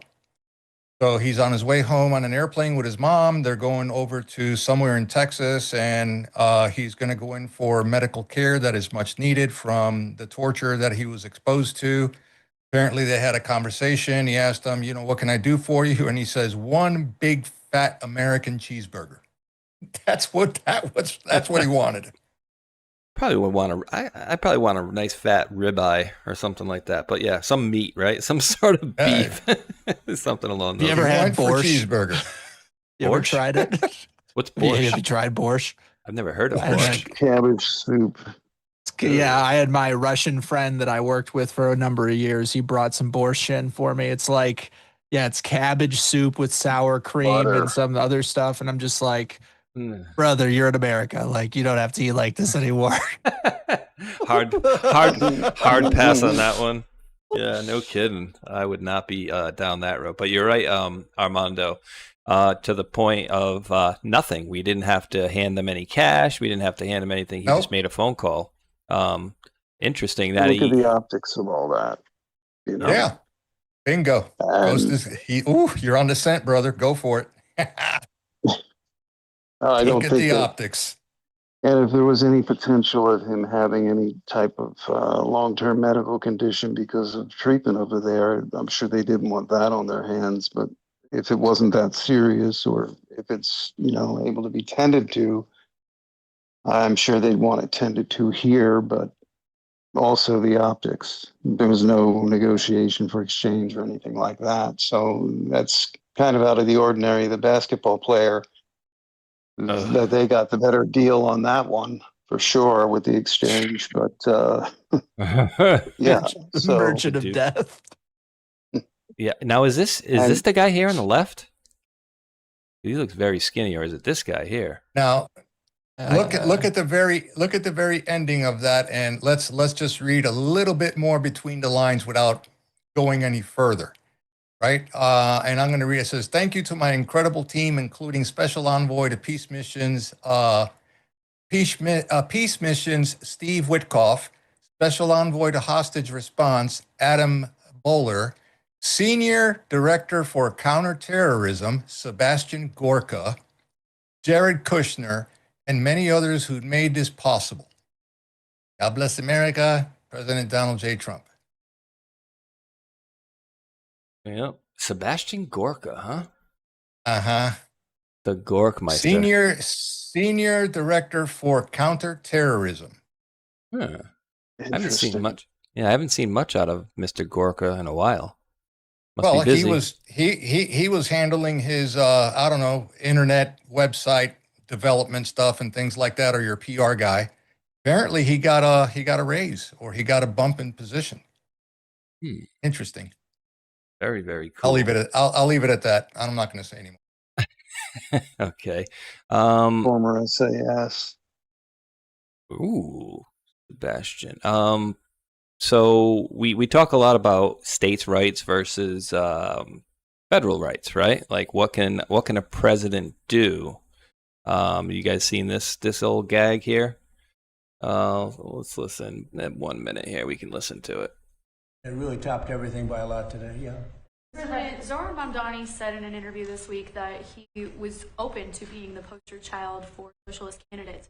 Are you worried about more socialist candidates across the United States? I think it's a big threat to our nation. Oh, God. Because it's not socialism, it's really communism. They use the word social democrat because it sounds so nice, but it's really communism you're talking about. I think it's the biggest threat to our nation there is, maybe since our founding. That includes World War I, World War II, September 11th. It includes the Pearl Harbor attack. I think this is the biggest threat to our nation. People will smile when I say that, but the smart people are going to say, he's probably right. It's basically introducing communism into the United States of America. There's never been anything so dangerous. Thank you very much, everybody. Thank you, Russ. Thank you, Russ. I love how he just puts a kibosh on it. I love that. I love what he just said. But my question to him, if I was in front of the press, what are you doing to get rid of this Islamic and mosque rising in the entire nation? What about the fraudulent H-1B visa people that came in here illegally from India? What are you doing to get rid of them? Right? Is it going to get to to be over? Is it going to get to the point where Ireland is at right now with the rise of the IRA 2.0, where they basically, freaking camouflaged on and grabbed their firearms and told the leadership of the country, either you get them out or we will. We're going to have civil war, period. They're done. And those guys are serious. They were already doing roadblock searches looking for Muslim types in vehicles. They were doing it. Damn. I'm telling you, if we don't get a grip on this situation that we have here, we're in deep shit. I'm telling you, we're in deep shit. Now, I want to say one thing because people accuse everyone of being racist, right? In South Africa, they have the South Africans going around with sticks and beating the living hell out of immigrants from other parts of Africa and kicking them out because they're like, we don't want any foreigners here. And they don't really care where they're from. So I just want to say it's like a universal thing. and it's not necessarily a racist thing. So they're not the IRA wanting to get rid of all the foreigners. I mean, for one, I get it and I appreciate it because 9 out of 10 jobs since COVID pretty much went to foreign born people. And so we've been sucking ass water and eating hot dog, water, ramen for extra protein. And while all these guys are getting, they got H-1B portals they can sign into to get jobs where they're like first considered for all of these jobs. And then they got the guaranteed car loans and the guaranteed home loans and all the preferential treatment you could get for legal immigrants. So everyone's like the illegals, the illegals, the illegals. And I'm like, what are we doing about the legal immigrants? Because that's a giant issue. When does that get fixed? We're going to need. Well, the globalist agenda was to degrade nationalist integrity, the integrity of nations, by breaking down 3 things: borders, language, and culture. That's what makes, that's the very foundation upon which a nation sits, on borders, language, and culture. And when you forcibly mix conflicting cultures, and then you become, all of a sudden the language doesn't seem to be going away as they come here, and they're not respecting the nation, the nation's culture and laws and what is acceptable, normal mores and ways of a country. Well, we're seeing it everywhere. They attempted it here. And, you know, there is only one answer to it ultimately. Those who don't fit with that have to go. There's people that have been in England, for example, for over a decade, committed crimes, not been punished. The actual people who reported them are the ones getting pepper sprayed, as we saw again yesterday. It's that simple. That agenda got very far very fast, and people are naturally rebelling, and they have every right to do that. And I think we're going to see a lot of interesting things happening in several countries in Europe. It's already happening: Ireland, England, Germany, France, Canada, Italy. So many. Canada. So many. Canada. Matter of fact, so, here, John M.F. Kennedy here in the chat says Canada is there right now. An Indian gang called the Bishonai gang sent a letter to British Columbia law enforcement saying they had 1,000 armed men on the ground. It's no joke. Interesting. I mean, I don't know. I'm just saying, man. I you know, look at what Sueta, Spain is doing right now. Now you have the Spaniards like ant farms in the streets, wanting the head of their communist president gone, and they want to install a Trump-like president over there, close down the borders, and get rid of these Moroccans that came in, right? And this is like a nationwide movement right now, which is for Spain. I find it surprising that they're actually doing this, especially when their own, let's see, what do they call it over there? Their own provinces consider themselves their own country. Well, they basically hate each other, in other words, you know, within the Spanish people, right? That's been like a rivalry thing going on like forever, right? But no, now they're all coming together as one, okay, wanting him out and getting rid of the illegals, get him out of there too, right? Because that's open borders. That's what they asked for. Look at us, right? So if you want to know where America's going to be in the next 90 days, God willing, no. Okay, all you got to do is look at Europe. So far, that pattern has come to light. I mean, having 13 states alone, getting back to the abortion, no abortion, whatever requirements, right? 13 states have adopted this. 13. Crazy. Let that sink in. I'm guessing mostly Democrat how many states. communists? Well, right. How many communists have won, you know, local and state elections. Do the numbers on that. Rising every day. How many mosques are going up? Rising every day. Tampa, Houston, Dallas, Illinois, Pennsylvania, New Jersey. I'm sorry. Let's throw in Missouri and Arkansas into that mix. Oh, and also, by the way, now Mississippi. You heard right. Mississippi is now going the Sharia law Islamic rising also as well. Mississippi. They've been infiltrated very heavily in that state, and it's pathetic. And I'll just make one comment on the whole thing. The one worlder agenda that in very quiet circles in the 90s broke above the surface, and people began talking about it openly and began trying to warn others. Every pillar of their platform to break nations down, every single one. The nuclear family continued, forced and very covert and overt migration tactics. Again, the abortion issue, so many. I right now I'm at a loss to name them all. There are so many, and again, actions speak everything. And here it is. All of them have been in the process of being played out. The dumbing down of curricula, whether it's K through graduate school, it's all of it has come into play. Now, how can anyone deny that this country is the largest, most important, and last domino to fall?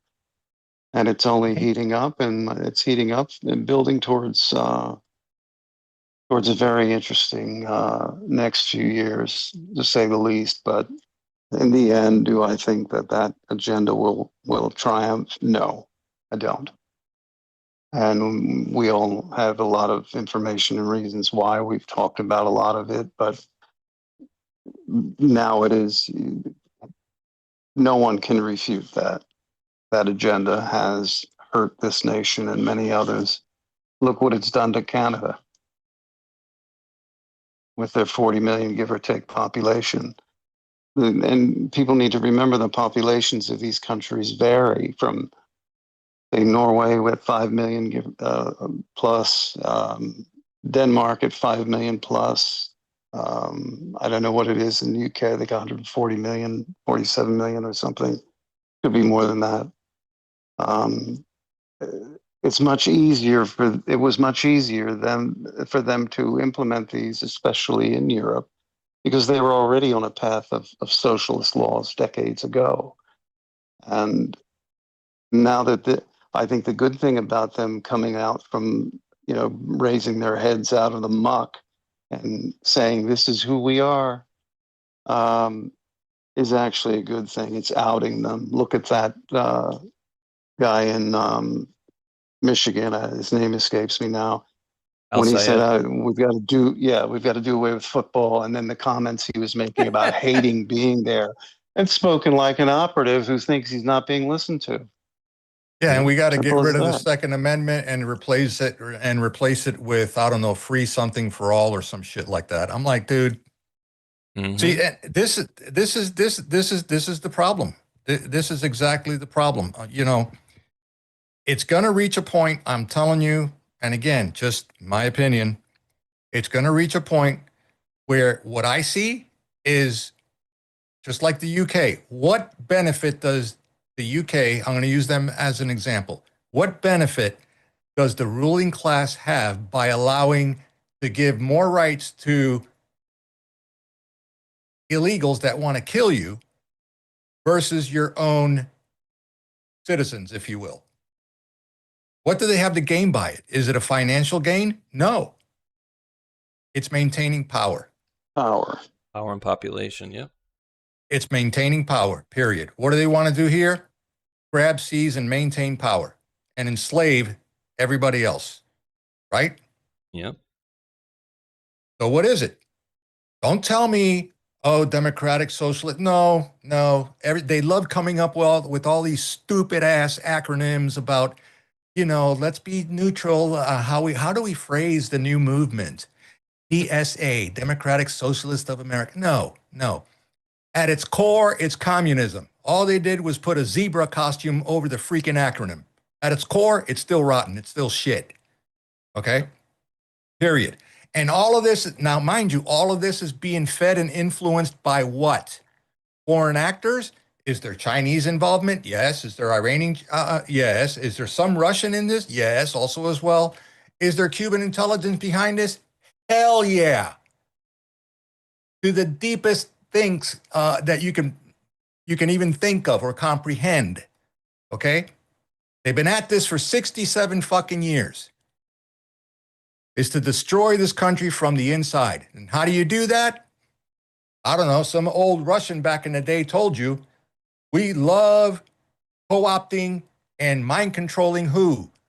The useful idiots, those on the left. And we use them to push our agenda. Don't ever vote. Don't ever go with the Republicans or the conservatives. Why? Because they know what's up. They know what's going on. The left doesn't. But we co-opt those. I believe that was Lenin who put that out. Well, there you have it. Mr. Lenin. Well, think about too what we've been dealing with in these last few years alone, right? They are still building some of these mosques, but a lot of them have been here for quite some time already. And I think what the difference is now, in addition to the stuff we talked about earlier with, like, say, COVID, medicine, the election stuff, the difference is now that it's being like blinking neon light everywhere, right? To the point where now everybody's looking around going, oh my God, we need to get all these new Muslims that just came here out of the country. Well, a majority of them have been here for quite some time. And from what I'm seeing, it's the highlighting and the flashing it everywhere is getting everybody all riled up, which I think is obviously the point where we want to get rid of this stuff, right? So the exposure, I think we're on like the exposure part of what's going on here, in that they're laying all this stuff out, because historically, I've never seen so many billions and trillions talked about with fraud. I've never seen all of this stuff be exposed to the level that it has. And it's not been highlighted in our country. And people have tried to talk about it in the past. Remember Michelle Bachmann?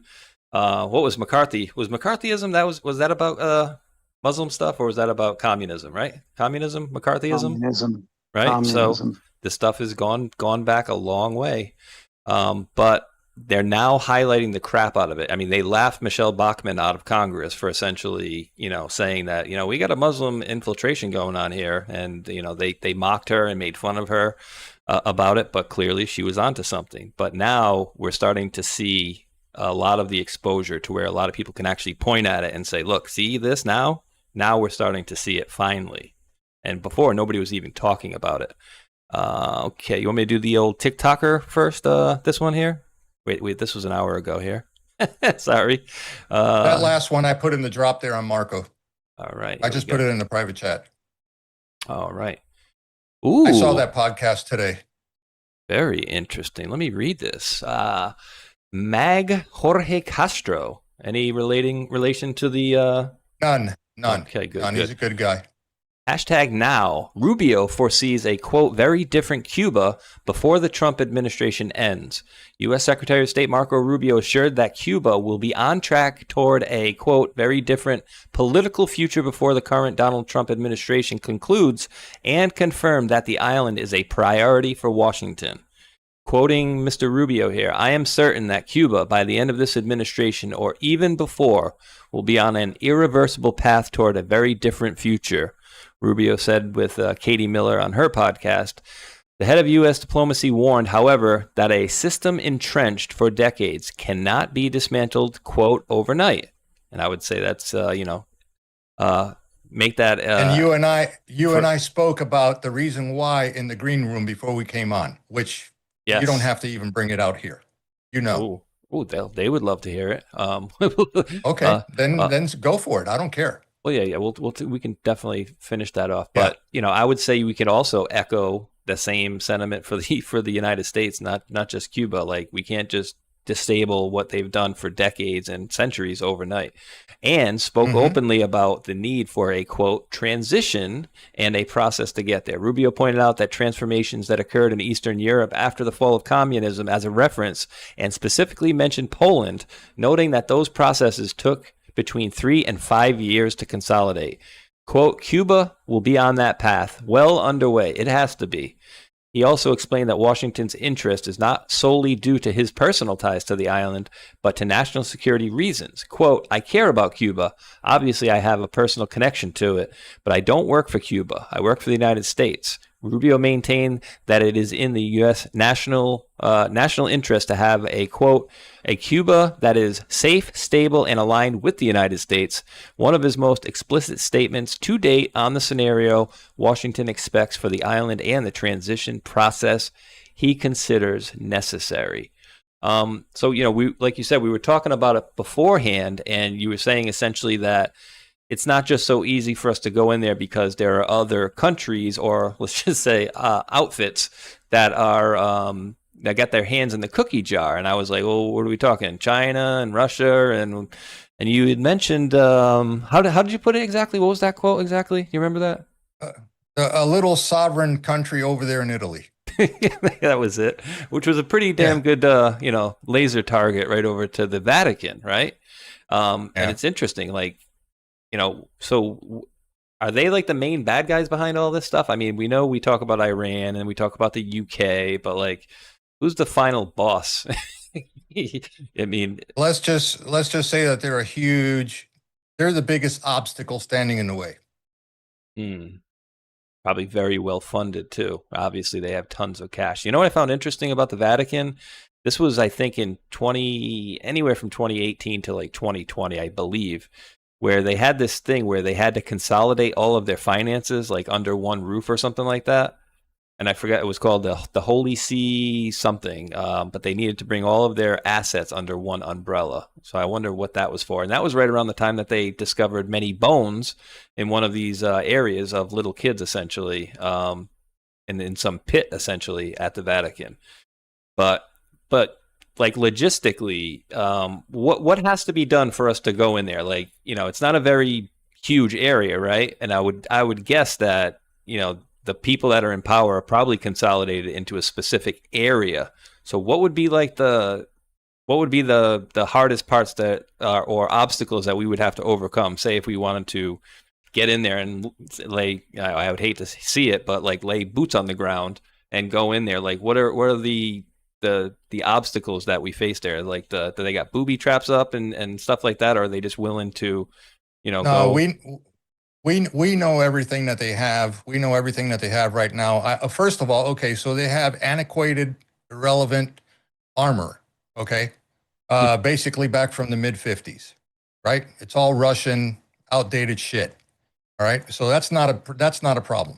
That can be taken care of.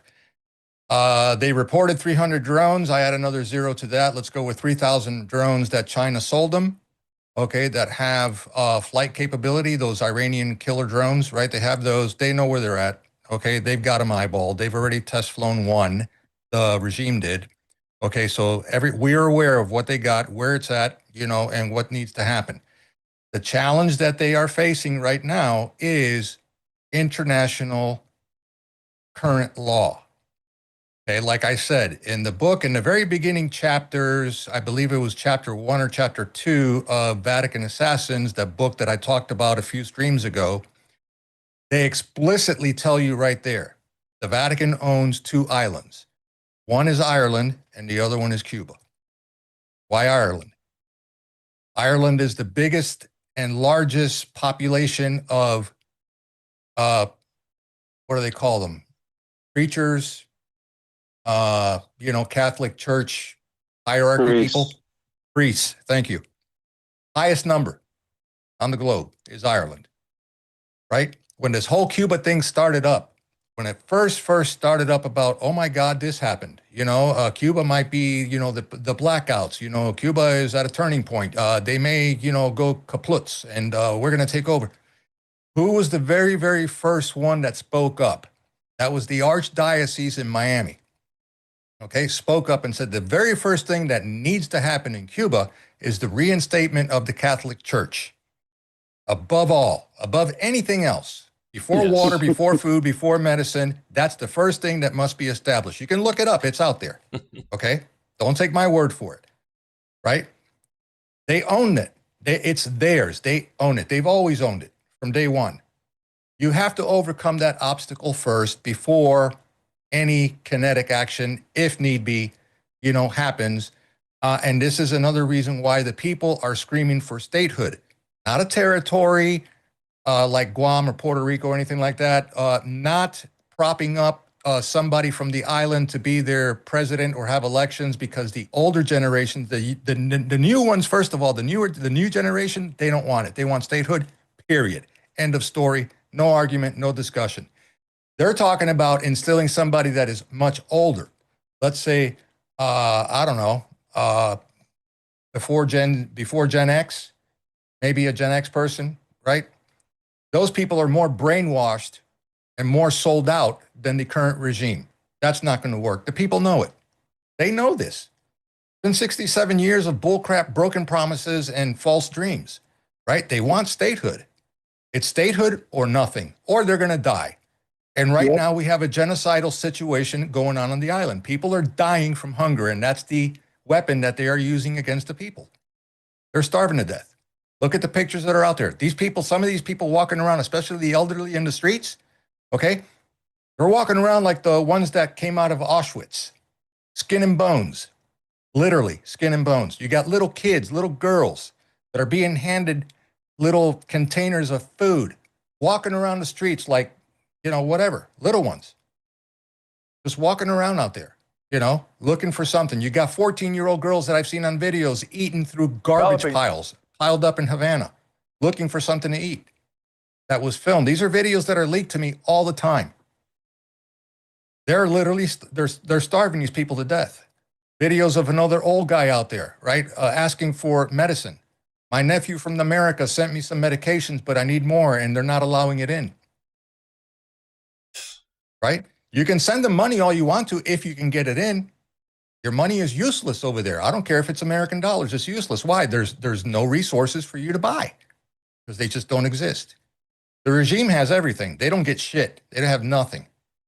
And today, I wasn't going to talk about this. I was not going to talk about this today here, but I'll do it here now. Okay?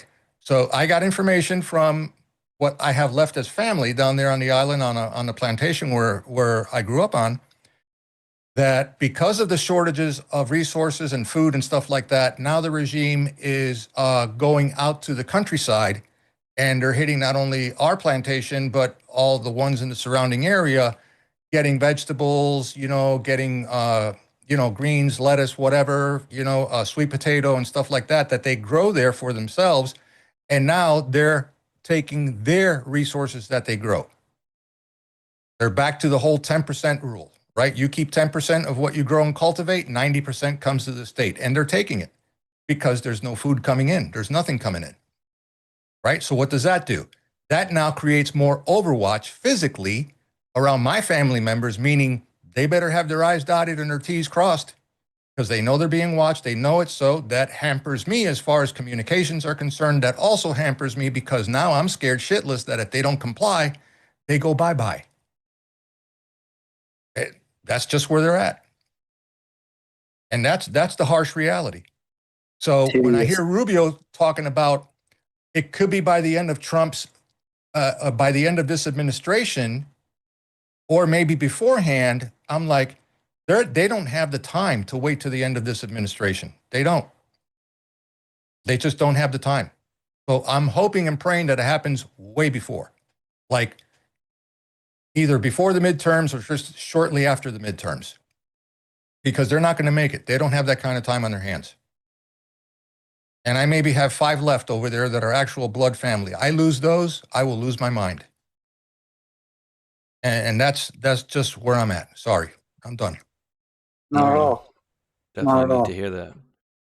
Definitely need to hear that and know what they're dealing with over there. I mean, has it gotten, has it been like this for a very long time, or has it gotten progressively worse in like the last couple of years? It's been this way. It went hypercritical after Obama's last term. Hypercritical, because remember, Obama had the doors open for them, and they were okay. They were getting by. But when Weekend at Bernie stepped in, it all went to shit.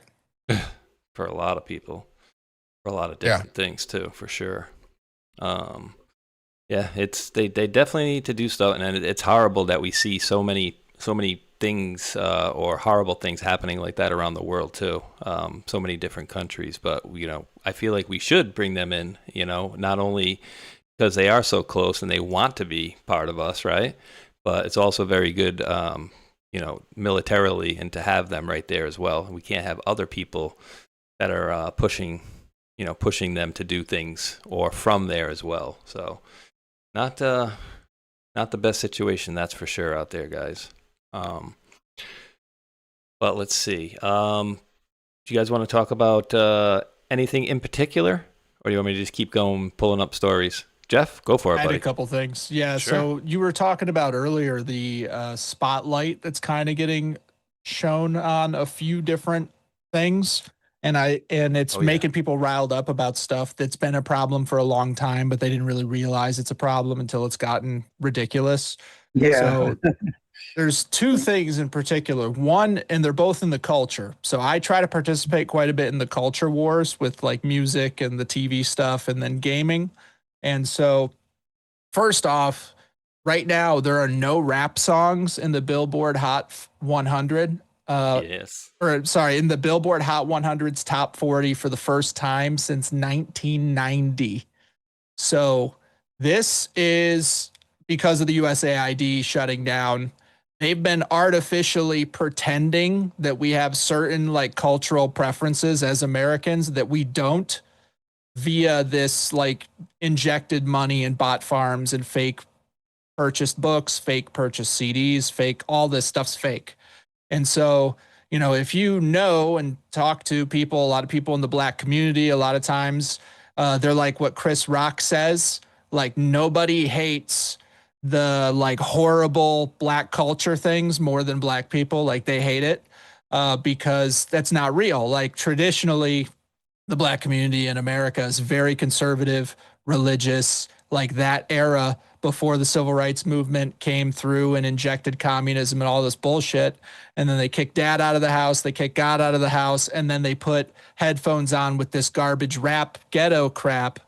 Like this is a completely fabricated culture that like doesn't really organically exist. And with USAID getting kicked out, all of a sudden this is getting revealed that like all of these people are not buying these albums. They're not listening to this shit. Like it's a very, very tiny percentage of American culture that cares at all about like trap rap and gangster rap and all this stuff. And it's gotten more ridiculous over time. So where people listen to it, they're like, how is WAP #1 in the billboards for however long, this. And if you don't know what WAP is, don't look it up. It's terrible. But it's like that kind of stuff. And then the second part is the gaming. With gaming, they've taken stuff that people really love and they've destroyed it by swapping out all the developers with these like woke commie, progressive feminazis. And for one, Halo, if you're familiar with the series Halo, it is like a metaphor for the Bible. I mean, there's a lot of religious connections and it's amazing, the story, and they just destroyed it. I mean, they absolutely destroyed it and people are having a huge revolt about it. They're pissed and people don't understand about gaming. It's an up to $350 billion industry. So it makes more than box office for movies and the music industry combined. So I've been a gamer since I was 4. It's been a big part of my stuff, but a lot of people don't realize how enormous it impacts the culture. And right now we're having the same thing happen where there's all these signals that like, hey, look what they're doing to the gaming or what they had been doing to the gaming. They take your beloved characters and then they inject some really horrible self-insert of the HR Karen and like they make that the main character of the story, and everyone just hates it. It destroys immersion. You play games to get out of your crazy real life world and not have to listen to Karen. And then they put Karen in the game with you. And now you're like, dude, this sucks. Like, what am I supposed to do now? So everyone's playing games that are 10 years old. You're not supposed to kill the Karens in these games? They do. Thank God there's modders and PCs. So they did create like a portal that you can blast the Karen character through and get rid of her permanently. It's phenomenal. That's awesome. Yeah, I might start playing games again if you can blast the Karens, and like you get extra points if you got rainbow hair and 6 piercings per year, and you know what I mean. The more It's they really have, wow. All the NPCs. Well, to Jeff's point here, just really quick, and I'm over here writing check. So Will Smith, and this will show you a little something. Summertime. Right. And so I just remember you go here and look at some images or whatever, you look at they're wearing like the African colors or whatever, or just, colorful, nice shirts and stuff like that. Right. Like this is like hip hop in the early, 90s, late 90s. Then 90s. Then you have NWA right here, hip hop rap group. Let's take a look at that. Then you kind of go a little bit forward, and then everything's about my bitches and my Benz and my gold and my diamonds. It's better than that song. Right, and so bitches and hoes and bitches and hoes and all that. That's what it turned into, right? It turned into like peace, love, and happiness. Into like, I gotta have better than you. I'm gonna kill you. I'm gonna take your girl. And it's like that seems to be like the ongoing genre, not ongoing theme. In that genre. And who was the guy that was running the rap industry? It was a guy named Leor Cohen, which happens to be I don't want to say his nationality, but he happens to be an American executive that he's a side asset, probably. You can look him up in the Jewish Virtual Library if that gives you a hint. Okay. Yeah, let's see. Never heard of that. Yeah, it was at the same time during the crack wars in LA. Yeah, and you remember at one point, Mike, they had the Bloods and the Crips came together and they had a rap song. It was called "We're All in the Same Gang" or something like that. I'm pretty sure that's the name. Wasn't that led by Michael Jackson? It might have been. I know he had. I know they he don't had. care about us. Yeah, they don't really care about us. I think at some point he had some play to bring them together, but yeah, they there was a big psyop into the music industry, but it also bled into the narcotics world at the same time. The privatized prisons. Yeah, private prisons, right? Yeah. We're all in the same gang. West Coast All Stars. We're all in the same gang. It says the song was made to sway young LA teens in the LA area away from gang violence. Like, oh, okay. But, obviously that didn't last very long. But yeah, it's just to degrade the whole country, right? To degrade the whole system. And I think what Armando was talking about earlier and I think Mike and I think all of us to a certain extent are talking about, good versus evil at this point. And it's like, why would people want less humans on the planet? You would control more. Is that going to give these people anything more? You know what I mean? Like, if these people are elite or whatever and they have everything they want, what is getting rid of a couple billion people going to do for them? That's why I never got. Do they just want less traffic? I mean, they use helicopters, so what does that matter?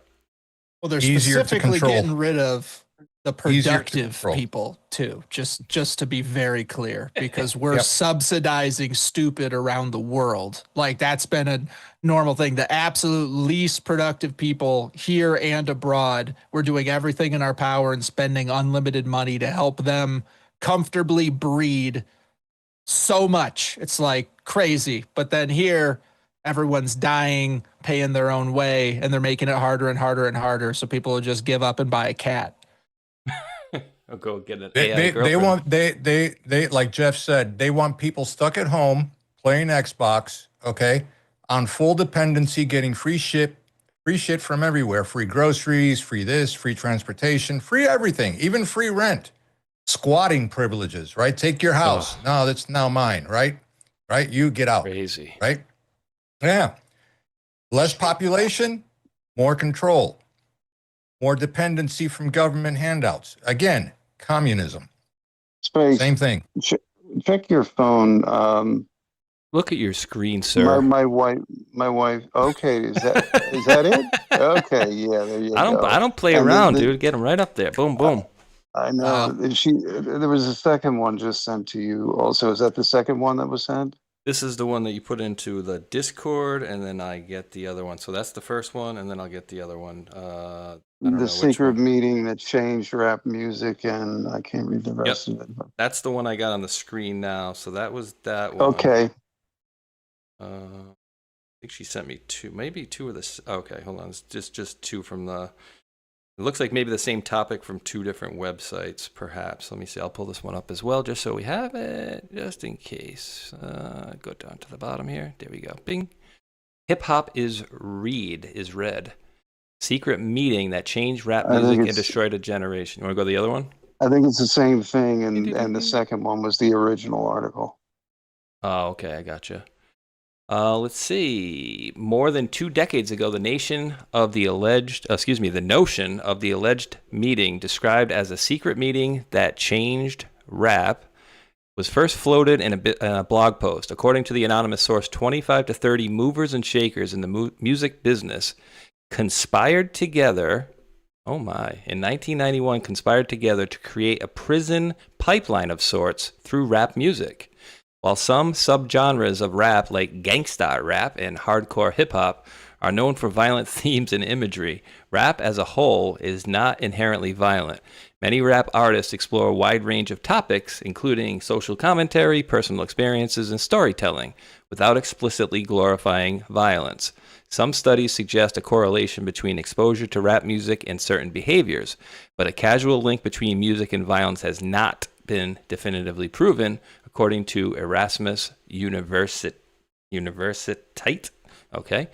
Often, so we have subgenres and violent Check out themes. the one hip hop is red also. I think that one cuts out a lot of the fluff. Let me see this one thing. Okay, 20 years. I've struggled for the time weighing the pros and cons of making this story public. Between the 80s and the 90s, I was what you may call a decision maker with one of the more established companies in the music industry. I came from Europe in the early 80s and quickly established myself in the business. The industry was different back then. Since technology and media weren't accessible to people like they are today, the industry had more control over the public and had the means to influence them in any way it wanted. This may explain why in early 1991, I was invited to attend a closed-door meeting with a small group of music business insiders to discuss rap music's new direction. Little did I know that we would be asked to participate in one of the most unethical and destructive business practices I've ever seen. Meeting was held at a private residence on the outskirts of LA. I remember about 25 to 30 people being there, most of them familiar faces. Speaking to those I knew, we joked about the theme of the meeting, as many of us did not care for rap music and failed to see the purpose behind being invited to a private gathering to discuss its future. Among the attendees was a small group of unfamiliar faces who stayed to themselves and made no attempt to socialize beyond their circle. Based on their behavior and formal presences, they didn't seem to be in our industry. Our casual chatter was interrupted when we were asked to sign a confidentiality agreement, preventing us from publicly discussing the information presented during the meeting. Needless to say, this intrigued and in some cases disturbed many of us. The agreement was only a page long, but very clear on the matter and consequences, which stated that violating the terms would result in job termination. We asked several people what this meeting was about and the reason for such secrecy, but couldn't find anyone who had answers for us. A few people refused to sign and walked out. No one stopped them. I was tempted to follow, but curiosity got the best of me. I was a man who was part of the unfamiliar group collected the agreements from us. A man who was from the unfamiliar group collected the agreements from us. Quickly after the meeting began, one of my industry colleagues, who will remain nameless, thanked us for attending. He then gave the floor to a man who only introduced himself by first name and gave no further details about his personal background. I think he was the owner of the residence, but it was never confirmed. He briefly praised all of us for the success we've achieved in our industry and congratulated us for being selected as part of the small group of decision makers. At this point, I began to feel slightly uncomfortable at the strangeness of this gathering. The subject quickly changed as the speaker went on to tell us that the respective companies we represented had invested in very profitable industry, which could be even more rewarding with our active involvement. He explained that the companies we work for had invested millions into the building of privately owned prisons, and that our positions of influence in the music industry would actually impact the profitability of these investments.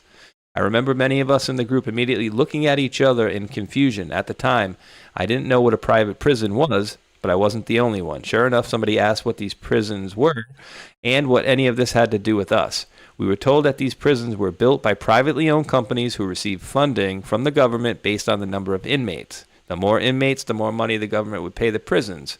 It was also made clear to us that since these prisons are privately owned, as they became publicly traded, we'd be able to buy shares.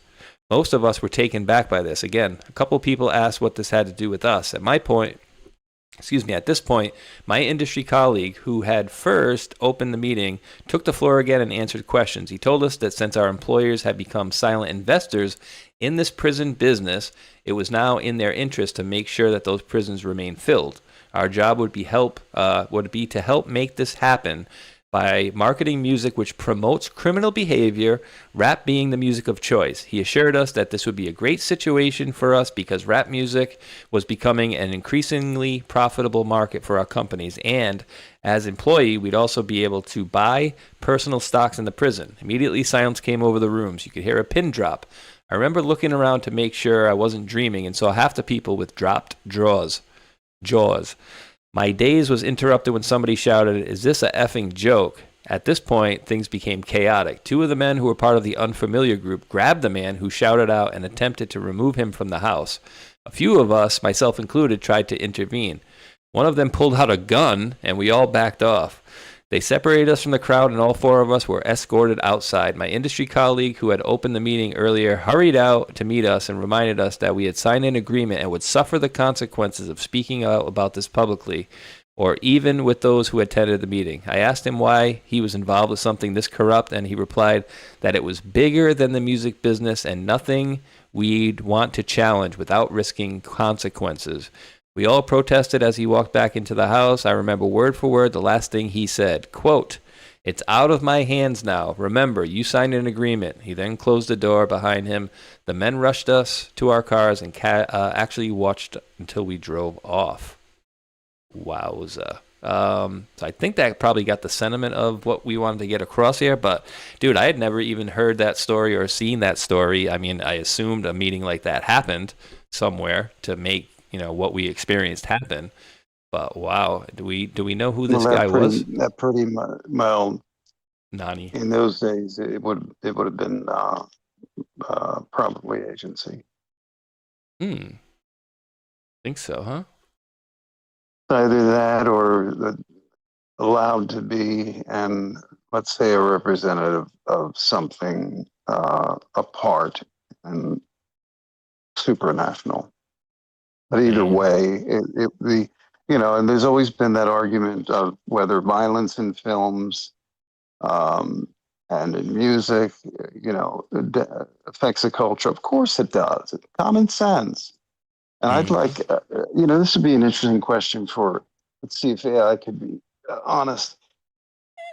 And it might be a difficult thing, but from every film made since 1980 to the present, that's been a feature release and television series, how many times has there been a trigger pulled and gunshot?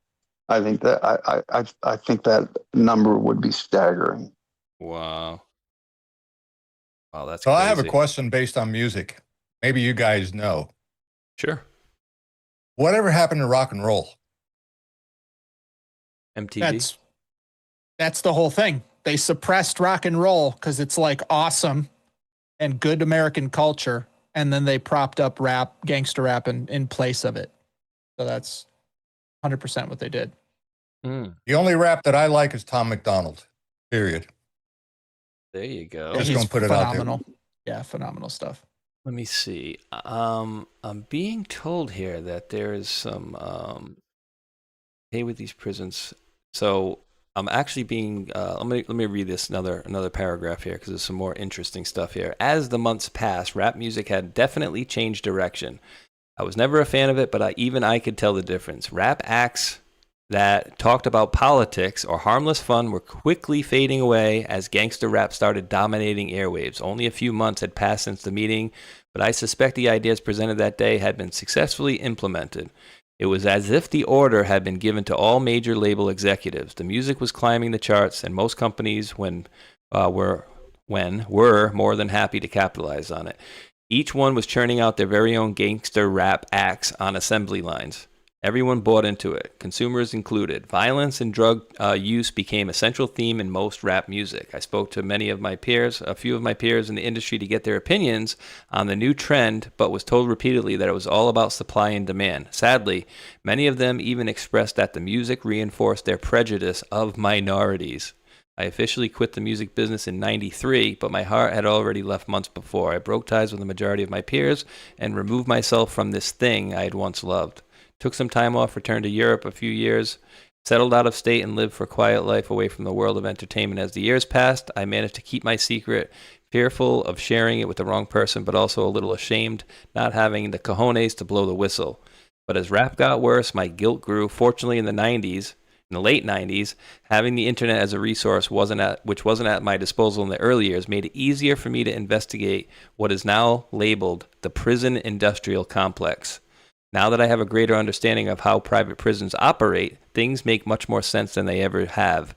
I see how the criminalization of rap music played a big part in promoting racial stereotypes and misguided so many impressionable young minds into adopting these glorified criminal behaviors, which often lead to incarceration.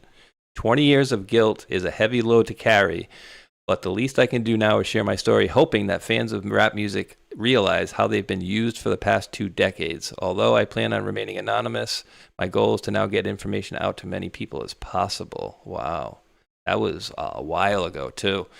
But everything he said in there, I mean, is freaking spot on. And it just, unfortunately, there are certain parts of our society that are just, they look like, parts of rap videos, and unfortunately some people just made this a way of life, and it is very unfortunate that there are some of these people out there, because like we say, there are good and bad and there are good and bad in every group out there, right? But some of these neighborhoods, man, they look horrible. And we have some up here in Rhode Island too, and it's not just African Americans, it's whites, it's Latinos, it's everything.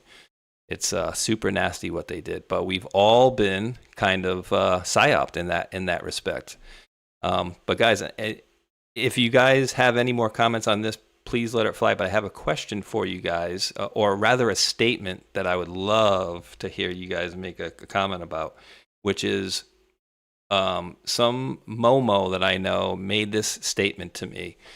Why do you people all care about the illegals in your country? When has an illegal being in your country affected you personally? Don't get me started on that.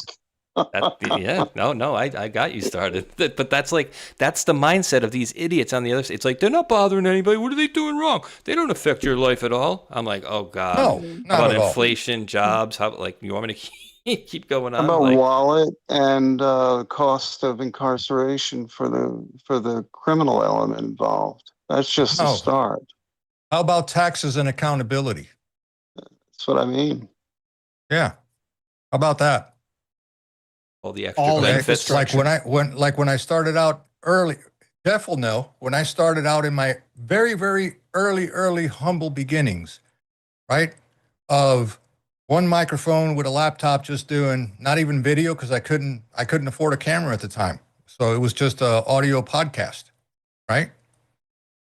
So I put the recording out there of basically it was just a very watered down version of my story, immigration, communism, and all that stuff, coming to America, assimilating into an American, getting our citizenship and all that stuff, how long it took, blah, blah, blah, blah, blah, all that stuff, right? And I'm not going to use the derogatory term. Let's just say, I'll use yours, a Momo, okay, commented back to me, says, that's why you guys are stupid. You did it the right way. My way was easier, okay? and I got everything I want from the government literally overnight. You did it the wrong way. You guys are stupid. Ugh. For me, it's a double insult when I hear that from, as an immigrant, it's doubly insulting because that was the whole deal. Dad told me, we're going to become Americans. Awesome. Let's go. Right? I can freaking eat ham for the first time because when I came here from Cuba, I didn't know what the fuck ham was. Never had it. Never tasted it till I got here. Right? There wasn't any, but that was the first thing to go down there. So I did. Loved it. Okay. And the next thing was assimilate, become a citizen, join the military. Couldn't afford college, so I wanted to give something back and did it. Got to see the world, got to experience what the other side looked like and what I left behind. And now these assholes come in here, right? They murder, they cheat, they steal, they're fraudulent, okay? They fraud Medicare, Medicaid, everything. I've seen it with my own eyes. I have extended family members that are part of that shit that are still doing it. Okay? And getting away with it, hook, line, and sinker, making over $70,000 a year under the table. No taxes for nobody, no accountability for nobody. And here I am working my ass to a fucking bone, paying taxes 6 ways from Sunday, always trying to stay ahead of the 8 ball instead of behind the 8 ball. And I'm paying for them? This is one reason why I could not be president of this country for a day. I would be impeached or locked up. That's true. You wouldn't have me. It's true. And would not have me. That is doubly insulting too, and for an immigrant to say that to another immigrant, like, first off, even if you wanted to, you didn't have the ability to do what they've done in the last few years, which is basically just, expedite everything. Boom, boom, boom. Like, come in and now you got this friggin' website and whatever, but like you and the people that did it the right way probably took close to a decade now. That'd be my guess. I don't know how long ago, at least, minimum. Right? Yeah. So like it takes people. Well, from day one until we got our citizenship, learned the language. Oh my God, what? Yeah, learned the language, homeschooled, okay? Before I can even be introduced into the public school system so I can at least know what the hell is going on, okay? From the time that started until the time that we officially got sworn in as, U.S. citizens, 8 years. Mm-hmm. Yeah. 8 years. And so, people that do it the right way, it takes you, close to that time, 7 to 10 years or whatever. But then you have these jerk-offs, momos. That's my other word for moron. But momos that come out and do it the right, the wrong way and get everything on top of it. But no, it doesn't affect us personally, right? Like, no, it doesn't have any effect on how much our money's worth, the inflation, the benefits that certain people can get and therefore other people cannot get. No, it has no bearing on our lives individually at all. And it's just, you get the racist label essentially, right? Oh, you just care because they're not white. It's like, no, I could care less if they were coming from freaking Scotland. You know what I mean? Same scenario would be. That's what they're not getting. And these people on the other side just don't seem to get it. I don't know what it is. Hopefully someday they will. Maybe. Just maybe. I see something in the chat, and it's serendipitous. Whatever happened to Field McConnell? Anybody know? I believe Hermano Branco can answer that for Metwaz. Last time I had seen him, he was not in great health, but I just haven't seen anything about Field in a while, to be honest with you. He had a fall and is having a difficult time right now. Hey, I got one for Ghost here. Sure. This was brought on the last stream that we did, and it came from our friend in Finland, right? JJ Johnson over in Finland. And he said, please ask Ghost about Lovecraft, a guy named Lovecraft, and what is his deal? I have no idea who that is. H.P. Lovecraft? Yeah. Author. Mike, you want to take that? Is he like some sort of psychic or something? I don't know. I have no idea. He worked on so many things. He helped form where we're at today in the technology sector, the just everything. AI, like AI and shit. Yeah, definitely AI. He was an author. He wrote a lot of books, especially, and what the uncanniness is, the books that he wrote is actually what's unfolding today. Oh my God. Down Huh. to the stroke of a T in the dot of his Mhm. eye. Yeah, Yeah. Ghost. Yeah, feel free. Yeah, he's if someone hasn't, if the audience hasn't heard of H.P. Lovecraft, definitely dig into him. Read some of his books or look up some of the big portions of his books, and what he's talking about, what was written years ago, is actually taking place as we speak. Lived in Yes. Providence, Sure. huh? Providence, Rhode Island. He lived in. It says here. How about that? There you American go. author, Oh God, look, you got it right there, dude. author of weird 1890 to fiction. 1937. Holy shit. He was Wow. just prior to a man named Eric Blair, whose pen name was George Orwell, except he went a little bit further in some ways, many ways, Yeah. Wow. and we're living it. So yeah, I would say go back to the books. It's been a long time since I've read some of those things, but Even like yeah, the definitely.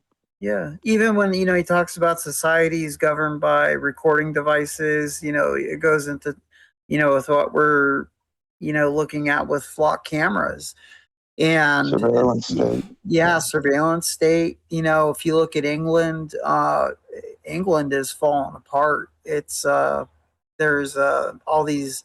You can't say, if you say one thing that's misinterpreted by the police in England, UK, Yeah. they'll arrest you for it. He talked about that in all of his books. He talked about, like the surveillance state, surveillance nations, what's going on with flock systems.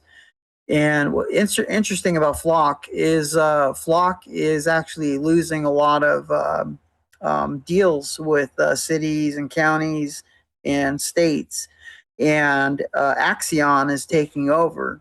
And if you look at who owns Axion, Axion is going to be a lot more worse than what Flock was doing. Really? Right. Axion. Are they not putting those cameras now in street lights? Yes, yeah. So Axion, Axion is the one doing the cameras and the street lights. Oh They no. have been doing, yeah, and they're doing artificial tree. Oh, so it's artificial trees, street lights. They're putting them. If you have a construction zone and you see that the banner where it says, it looks like a little generator type thing, and there's a sign on top of it.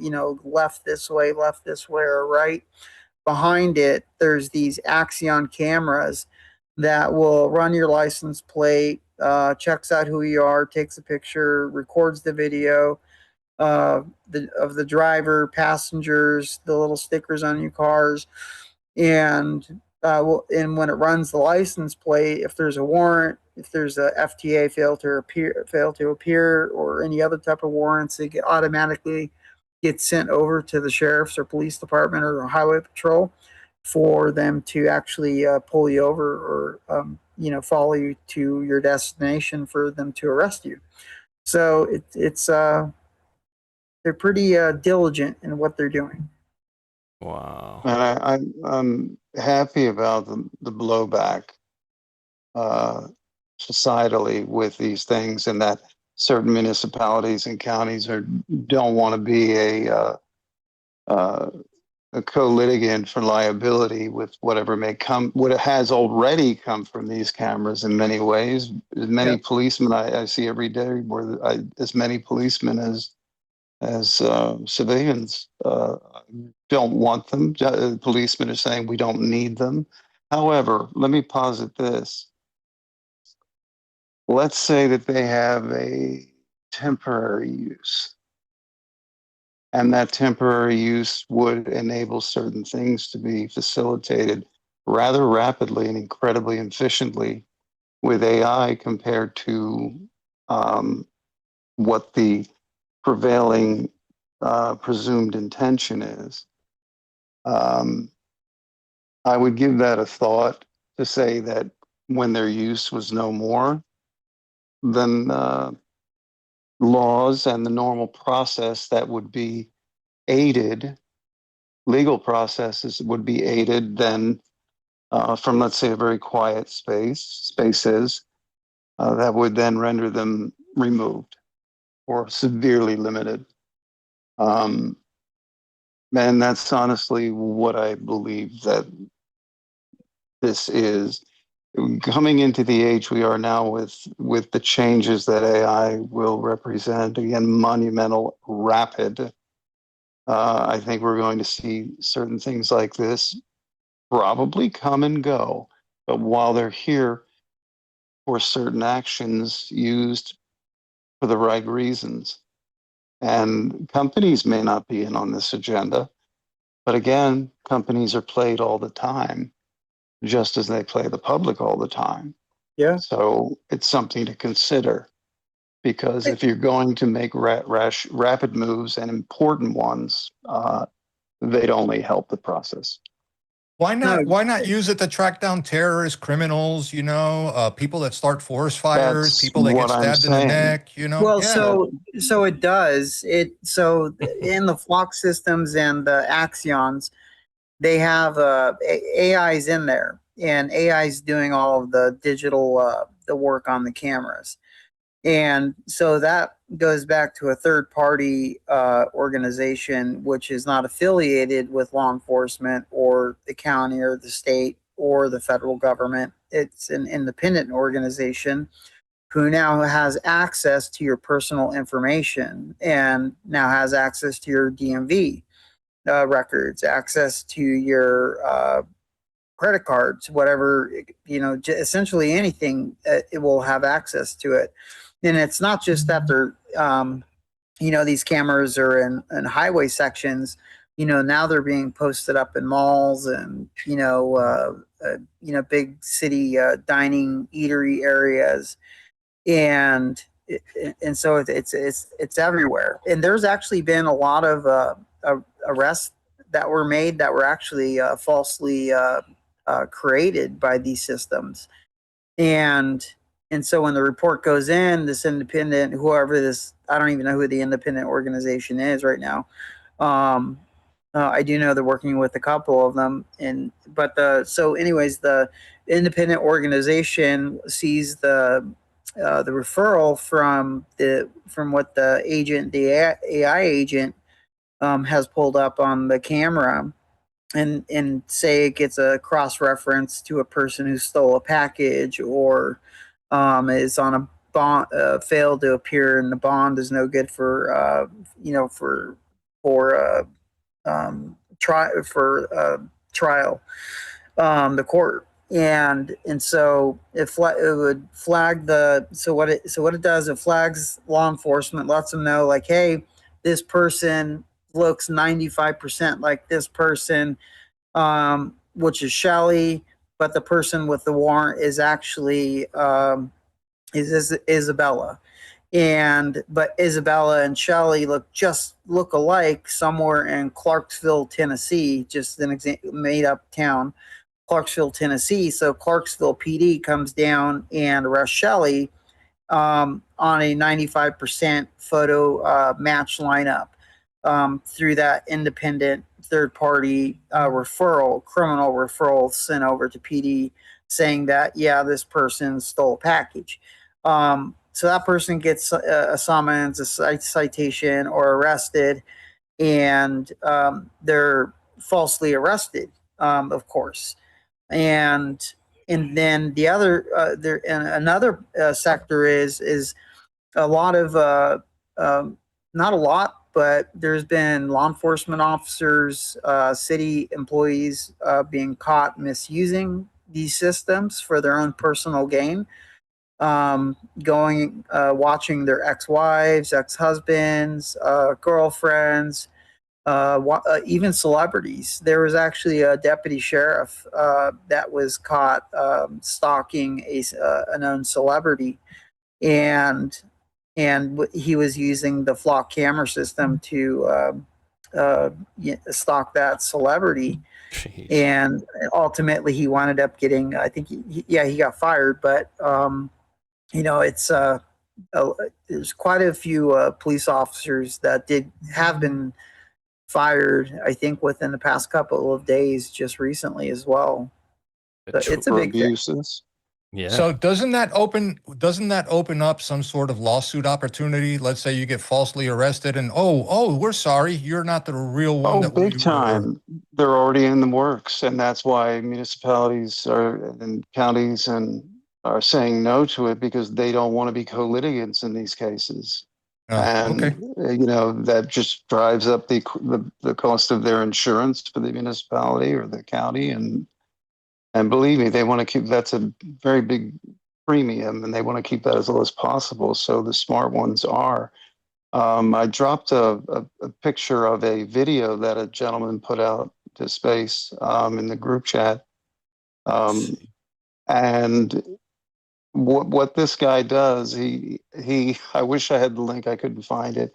He sits there and goes, well, a certain Rust-Oleum clear coat, and don't do this now, this is not right, and I wouldn't do this, but a certain Rust-Oleum number 214 or something, that if you should spray it on your license plate, and I wouldn't recommend it, it does render the wavelengths that flock cameras see. They'll see nothing but a cloudy license plate. And who would do such a thing? That's nothing anybody should be doing. Yeah. But remember, it's Rust-Oleum. That is funny as hell. And there are people putting out things like this left and right. And then the people that are saying, someone posted, I saw this, I was falsely accused due to a flock camera, or I'm being accused due to a flock camera, and I had nothing. And then people from all over the country are saying, well, you and I were shooting pool that night. Or no, everybody's giving him an alibi. Oh, yeah, I saw that one. He had like 20,000 alibis. Yeah, we were all at the stadium together, and he was down there talking. It's funny. We were playing pickleball. Yeah. So many people came to that. Yeah, and here's the other thing. The camera that is going to be in every car from 2027 on, that if you disable it, it's against federal law. Well, that challenges castle doctrine, where your car is an extension of your home. You're either doing one of two things. You accept that you're operating a motor vehicle, or that you're simply utilizing a private consumer item that's called an automobile. And that's going to wind up at the Supreme Court. Again, let it come out for present use for the next 2 years, 3 years, but then let the legal process that will be, let's say, magically supported to go with the constitutional position on it, which would say, no, you can cut the wire or block the camera. And, it's all to keep you safe. Since when, honestly, and God bless law enforcement and everyone out there that does work in public safety, but in the moment, the old expression, there's never a cop around when you need them. It's just statistically true because of how large areas are, how few policemen there are. And in the end, each of us is responsible for thinking intelligently for our own safety. And there has to be a given risk in anything. Nothing can be made risk-free without trampling God-given rights and liberties of human beings. It's simple as that. So this country, I think, is best poised to utilize all of this to its advantage. And as soon as it's no longer needed for that advantage, brush it aside. It was a nice idea, but a lot of ideas like this have come and gone in years past. So if and when it becomes a severe transgression of people's rights, people would turn it around anyway in this country. And then Meyer Tucci said something in his broadcast today, and it bears repeating, and it bears even thanking God every morning when you wake up. One thing, that you were born in this country. And for all those out there speaking against it, they're just silly little children, both spiritually, intellectually, in every way you slice it. We are tolerating them, but they're being put in front of us for one reason, so that they're outed, like the clown in Michigan, like Mammy Dammy is doing to New York, and damage that's going to take a decade to reverse by the time he's finished. If the people don't simply start a petition for a recall, and they can do that in New York City, and I think that's probably boiling in some places right now. I would not doubt it at all. And just really quickly, right here before we wrap up, and what we're going to do really quick is just cover this quick, and then we'll do a little Armando. We'll let him say his farewells, and then we'll say some thank yous and stuff after that. But this came out. This story particularly came out today, I guess, but it's been out for a couple of days. Flock wanted to put 350,000 Uber and Lyft dash cams to have them spy for him. What could go wrong? No problem with that whatsoever. Bro. So, yeah, it's bad, dude. Right? I mean, super bad. And I don't know if Mike, you can give me like a really, if you know what it is. You know, I'm guessing from being into law enforcement, you probably would have an idea. But driving on the highway the other day, I had to go to Connecticut because they don't here in Massachusetts, in Rhode Island where I live, and in Massachusetts, which is 10 minutes up the road, they don't sell flavored vape juice. So I have to go to the shop in Connecticut. Now, on my travels down there, I passed about 5 or 6 of these, I would just call them rigs. And what they would look like is the amount of cameras that you would see maybe when you were going through like a toll booth or something like that amount, right? And I probably passed about 5 or 6 of them in about a 40-minute drive on the highway. Now, I was like, wait, are they going to start maybe charging people for tolls on these? Or is that just regular law enforcement, like multicams? Because there was probably 80 of them on each, at least 80 cameras on each of them. So many of them. Yeah, so certain states with the Department of Transportation for the state will have highway cams.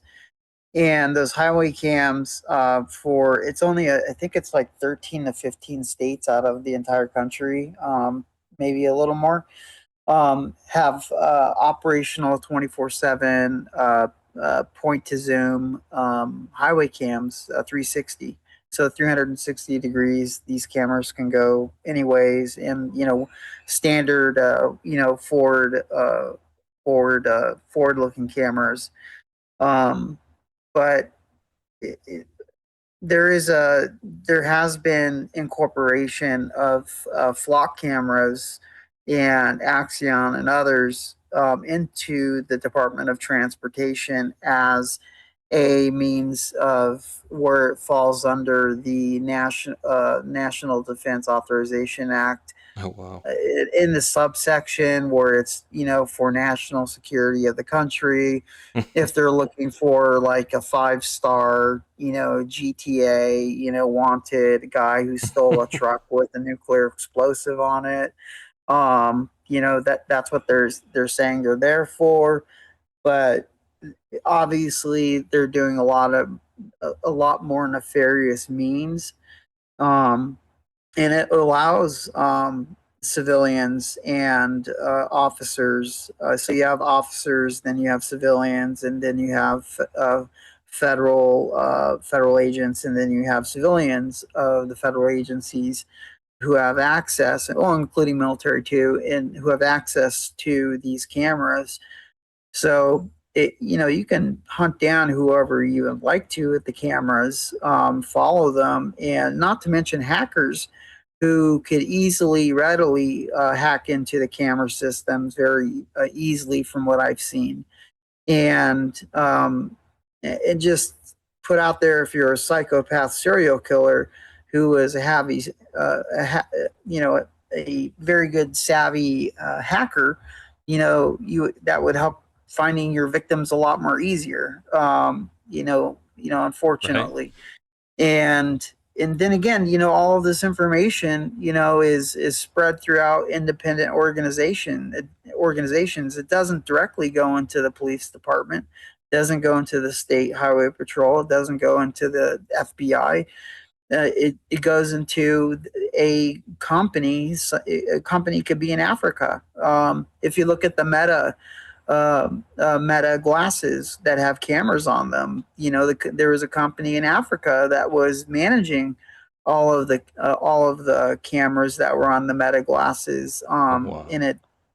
And so when people would put the Meta glasses down on their nightstands or wherever and say there was an intimate moment, even though you think the cameras are off, the cameras are always on. And so there was people, and there was people, it was on a news report on there I was reading. And so this company was watching people, do their thing, and, taking their kids to school, doing a lot of just normal things that you should not do as a person. And again, it's done by these independent organizations and, different countries. Where our federal laws or congressional laws or state, local laws, they don't apply because it's overseas. So that gives the, flexibility of, did I do something bad? Am I breaking civil rights? Am I breaking the Fourth Amendment? It gives the company flexibility that they can't get in trouble for it.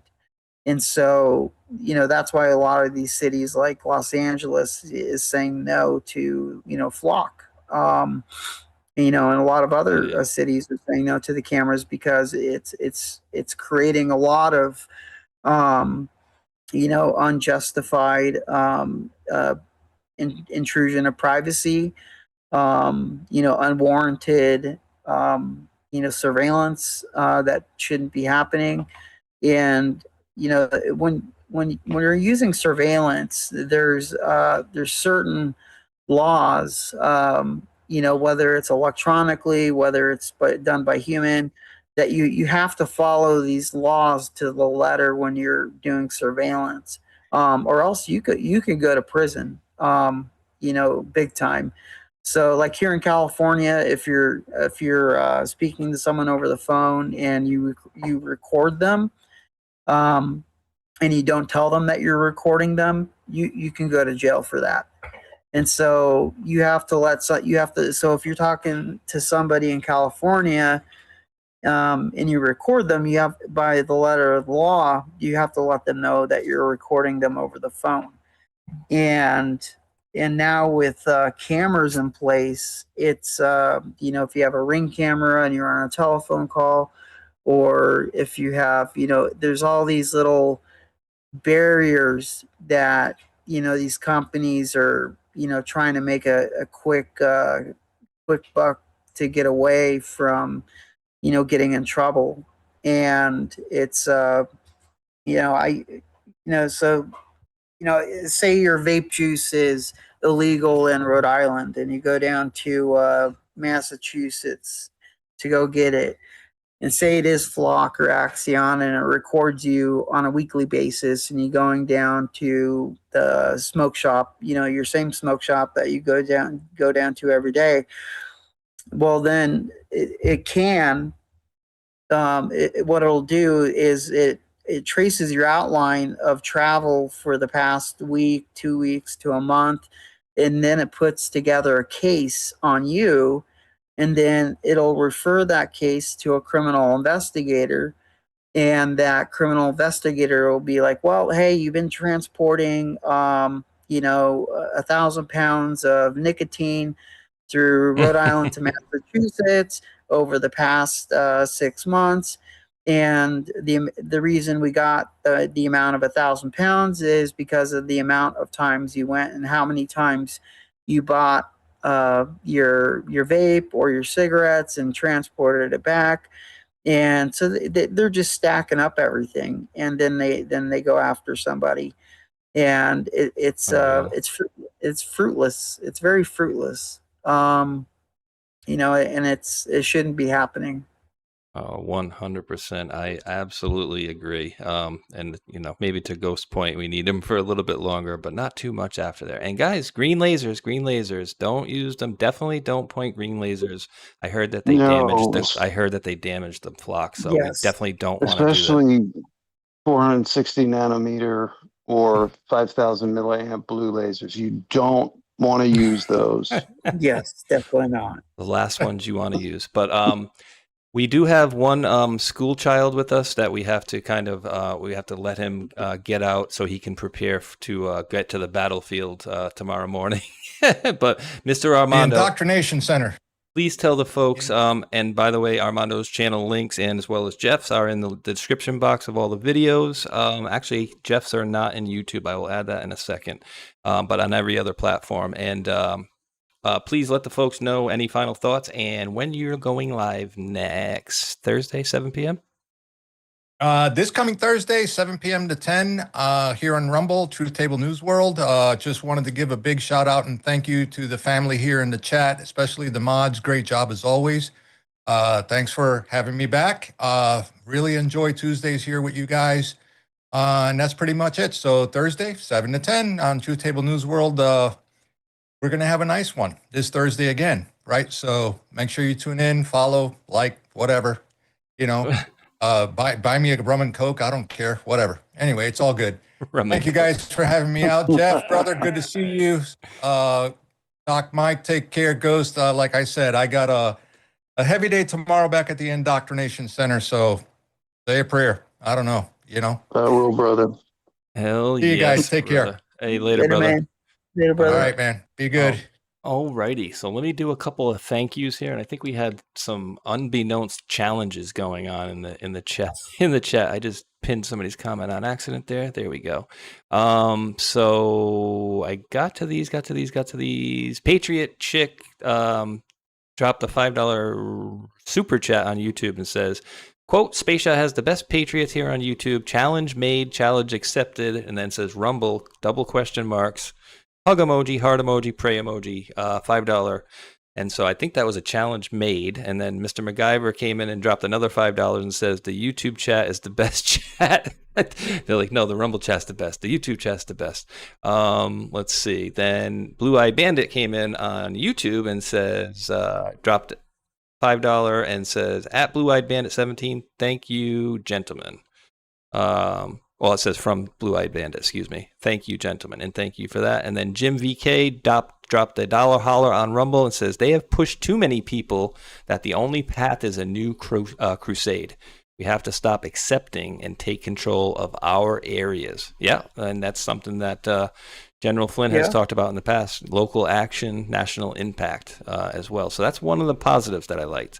Mr. Randall S. Crow dropped another $2 super chat. I always mix up the two. Don't ask me why, but thank you for that, Randall. And I did just drop a link to his short video there, little cool 5-minute AI video. So give him a check out. And then my brother D Starboy over here on Rumble gifted out a subscription to the channel. No bots today, so we're gifting out subs. And that was funny. I got a few gifted ones, and they said, oh, we had to wait till the bots were gone, which, woo! It makes you guys wonder if they're having to attack, little old me and a few other podcasters out there, how desperate they are getting. And they are trying to kill President Trump numerous times, trying to get people in podcasts all around the country to basically start, saying Trump's a piece of crap and, oh, you didn't get those Doge checks. It's all coordinated. So over here on The Pilled, my Sunday co-host, Mr. Matrix Codebreaker, started us off with a can. He says, boom time, let's go. Appreciate that, brother. And then Lizzie B dropped a cookie. No message on there, but thank you, Lizzie B. Mr. Dale Bercier dropped in 117 gold pills and says, boom, boom, boom. Appreciate that there. Dale, appreciate you. I'm not gonna gender you there. Truett. Let's see if I can gender you by the comment. Dropped a cookie. Says Spaceshot. I too have been following since the early days on YouTube. Following Q, I want to thank you for your dedication during your doing your part in this movement of the Patriot Awakening. Thanks, bro. Much love. I appreciate that, Truett. And then no thanks, Joe. We're going to get to his message last, and you guys will see why. Kane Chris dropped a cookie, and it's always a THC cookie for the working bones. He says, cheers. Appreciate that. And then Truett came in with another cookie and says, Foxhole has the best chat. Final word. And you do get the final word.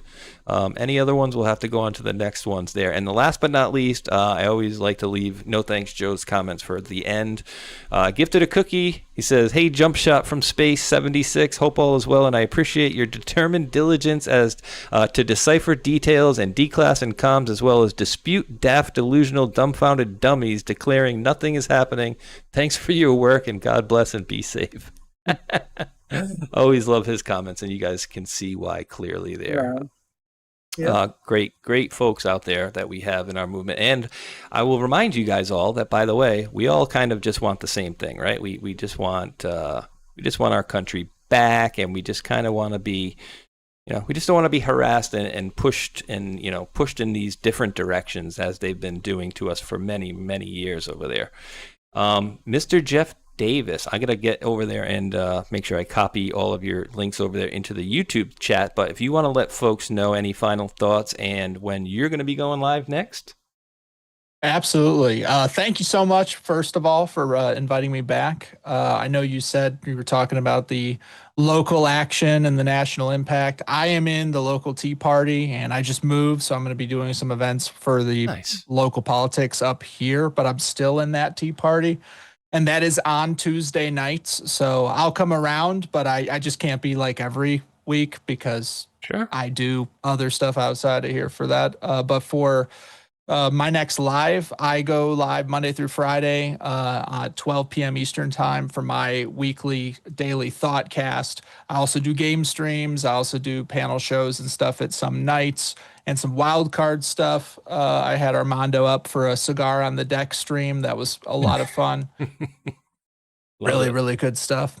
But yeah, I think that a lot of people are pretty fed up. Like I said, the soon thing is frustrating to people, but I do enjoy seeing the psyops kind of unfold and then everybody kind of catch up, and the stuff going on with Fauci, especially, it's like it was a big ploy, Fauci's thing, to make it a soft landing for the childhood vaccine schedule change. That's kind of how I feel, the timing of that hitting exactly at the same time. Yep. It's very interesting. That's definitely a good point there, brother, for sure. Absolutely. 12. So every day at 12 noon, right? Eastern? Yep. Eastern time. So Sweet. Again, thanks for having me. It was a blast. Oh, absolutely. Just really quick, what did you move to a different state? Can you say what state you're in? No, actually, I'm in the same state. I just moved like 25 minutes north. So it's a different county and I have to redo everything, but it's the same area. Awesome. And I do appreciate you. You didn't have to go out of the way and, put the 76 on the flag just because you're coming on the Spaceshot 76 channel today. But I do appreciate the gesture. It was very kind of you. Absolutely. No problem. Figured you'd like that. But no, that's awesome. And well done. You got the 5 kids, you got the move in there. So great. And like I said before, pop in whenever you can. We're happy to have you jump on with us here on the Tuesday evening. So pop on in when you can, brother. Absolutely. Awesome. That's great. Yeah. And let's see, Mr. Doc Mike, sir, any parting words for the wonderful world patriots out there? Yeah, thank you for all the patriots that are out there. Stand beside you, a patriot myself.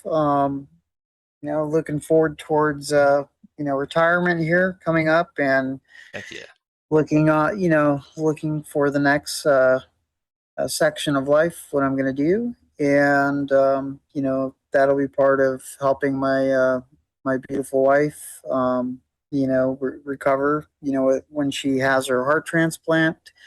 If you're new to the audience, if you're buzzed in, we're getting pretty close to her heart transplant, so we're really I'm doing my due diligence to try to help with the fundraiser for the her heart transplant. So she has a GoFundMe for her heart transplant that's up and coming, and to help with medications and such. As we all know, people in the military aren't paid the most, so but we make do. And all that stuff is I'm super, super expensive too, right? I mean, it's just yeah, bananas. yeah, dude, yeah. The medication, it's killer. It eats up the monthly paycheck. Yeah, it eats it all up, and it's just insane. And with great thanks to the donations, it's made it a lot easier for my wife. With the medications. So my wife is, my wife and including myself, we're absolutely grateful for the donations for my wife's fundraiser for her heart transplant. It is a legitimate thing, her GoFundMe compared to some of the other GoFundMes who use it for money laundering or other sorts of nefarious means. We absolutely appreciate, every prayer, if you share her page to your friends and family. And, if you feel like donating, we're absolutely grateful for that. It goes directly to her medical care and to the savings for her heart transplant for the portion of the medical insurance we can't, the portion of medical insurance that we will have to cover that the insurance doesn't. And, and as far as, everything else within, technology and space, UFOs, whatever it may be, I'm always here and very open to talk about. I've been in the mix for over 20 years, and I want to say this. I'm not a whistleblower like you see on Congress, where they're paid to go up on stand to Congress. They're paid to write books, and they're paid a lot of money. And I do know quite a few of them. Really? And so they pay those whistleblowers? Yes. Mm-hmm. And so, yes. Wow. And so I know all of their inside stories. And I am not one of those people, because I don't value any of that. And if anything, it's disgusting. It's it's a sham. It's the whole thing, the way they set it up for the UAP investigation for Congress. Those people are handpicked. Prior to the whole thing being set up, anyways. So if you ever want to do a show, I could outline, tell you who's who provided who, I can give you everything. So I'm here, if any of you guys in the audience have questions about anything, feel free to shout out to the Spaceshot here, let them know, and I'll answer any questions. And so thank you guys. You guys are absolutely wonderful, and I look forward to seeing you guys again next week. And have a blessed week. Have a blessed weekend, and thank you. Thank you, brother. And yeah, we'll definitely have to schedule some like a UFO specific video or something like that in the future. And I was talking with Ghost yesterday, and maybe in addition to your final thoughts, you can maybe give the folks a teaser on the show that we'll be doing in a couple of Fridays. But I also mentioned to Ghost that my son's got maybe a couple weeks more left home with me before he goes back to school, which is, he's not going anywhere, but he's just going to school all day. But when he gets back to doing that, I'm going to be firing up and getting more active, doing more shows. And glad Jeff just told me it was 12. His shows were 12, because that's what I was going to do, a couple more during the day at 12. But I won't step on his toes. But Mr. Ghost, sir, parting words for the crew out there, and you want to give a little teaser to a little goopy interview we might be doing soon? Sure. Well, first of all, I second and everything Mike's is saying about Renee, and she's coming close to the heart transplant, and it's been exceptionally difficult for both of them, and he's outlined why. We have many times, and he had many, many times, and living it every day. And so I would ask, again, please do what you can for an extra push, especially now. and that would be greatly appreciated and a blessing. I see someone here, Josephine, my first live visit to your show, 3:15 a.m. Manchester, England. That's great because, as Americans, especially this group and this wonderful family / audience, a lot of people are paying attention and have always been paying attention to what's going on over there. Honestly, our hearts go out to you, and we can and will say things on this show that I guarantee you would get us in trouble over there. Not a problem. Spread the word. And I listened to a ham radio guy, Ringway Manchester, and he shows a lot of the countryside over there, different types of workings, all geek stuff, but beautiful area of the country from what I see. And let's just keep doing what we're doing. And, I know Mike will cover everything he's cleared to speak of, and I'll cover what from years past that I don't think I'd be stepping on anybody's toes or pissing anybody off. And if I do, oops, so sorry, it happens. But thank you to, again, the audience, wonderful, wonderful audience. It is in a sense a very big family, and God bless you all. And yes, we will be doing on a Friday, the 28th, a very special young lady who is very knowledgeable in agricultural matters, is starting a pretty sizable chicken farm on her own, and with the help of family members who are well versed in business, myself and a few others. But she's done an amazing job, is very, very, very talented and driven, and has a lot of great information on the state of food and the food industry, agricultural industry in this country. And I'm telling you, when you hear what she has to say, you're going to go, holy shit. Mm-hmm. So I'll leave it there. And thanks again, Space. Always a good time. Always a blast, brothers. I appreciate you coming on. Jeff, good to see you again, brother. Like I said, pop in whenever you can and keep that tea party going. And I recommend more people obviously get more active in your local community. I'm going to go check out my very liberal local town council and see what I can do to get myself kicked out of a few meetings. Yeah, right, dude. It is so bad here. Like it may as well be friggin' Minnesota. It really is that bad. But yeah, it's been a blast here, guys, on these Tuesdays with you guys. And thank you guys all out there for tuning in with us. And again, thank you to the mods for your great selfless help over the years. It's duly noted and greatly appreciated. And I will be off tomorrow. Me and the boy, I think we're gonna go see Spider-Man. And then I'll be back with the boys for 2 p.m. on Thursday for Roundtable, and then Table of Titans at 9:30 p.m. Eastern. So for Doc, Mike, Ghost, and Mr. Jeff Davis over there on Thoughtcast, we do appreciate each and every one of you wonderful world patriots out there for tuning in. And until that next one, thumbs up, like, and subscribe. Peace.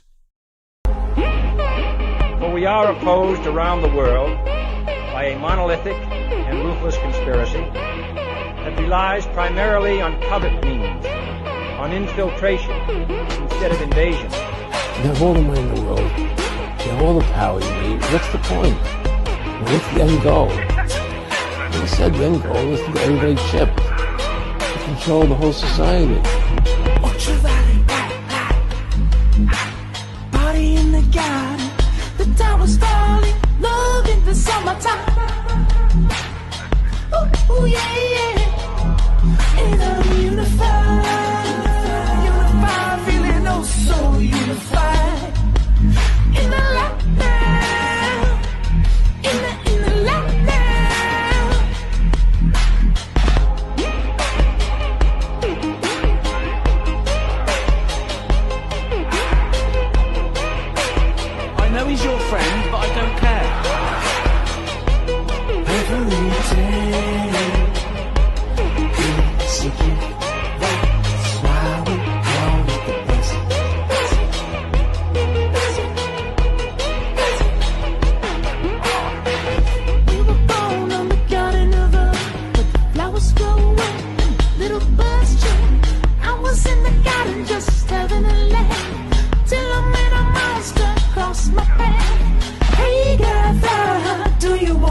thriller. I could get you lit up one of two ways. What's it gonna be, man?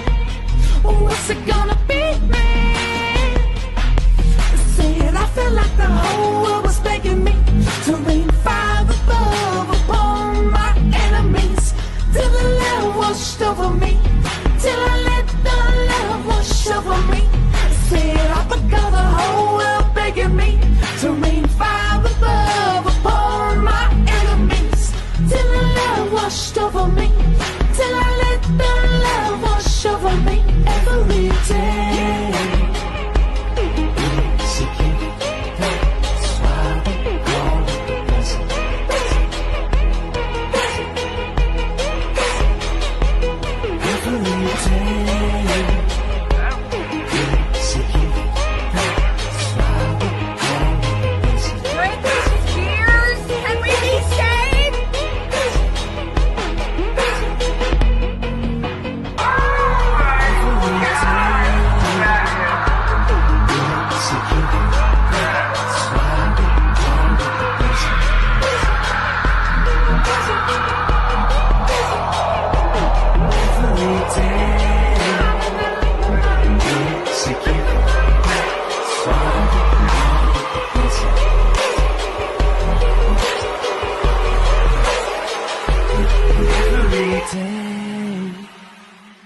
Is a gift.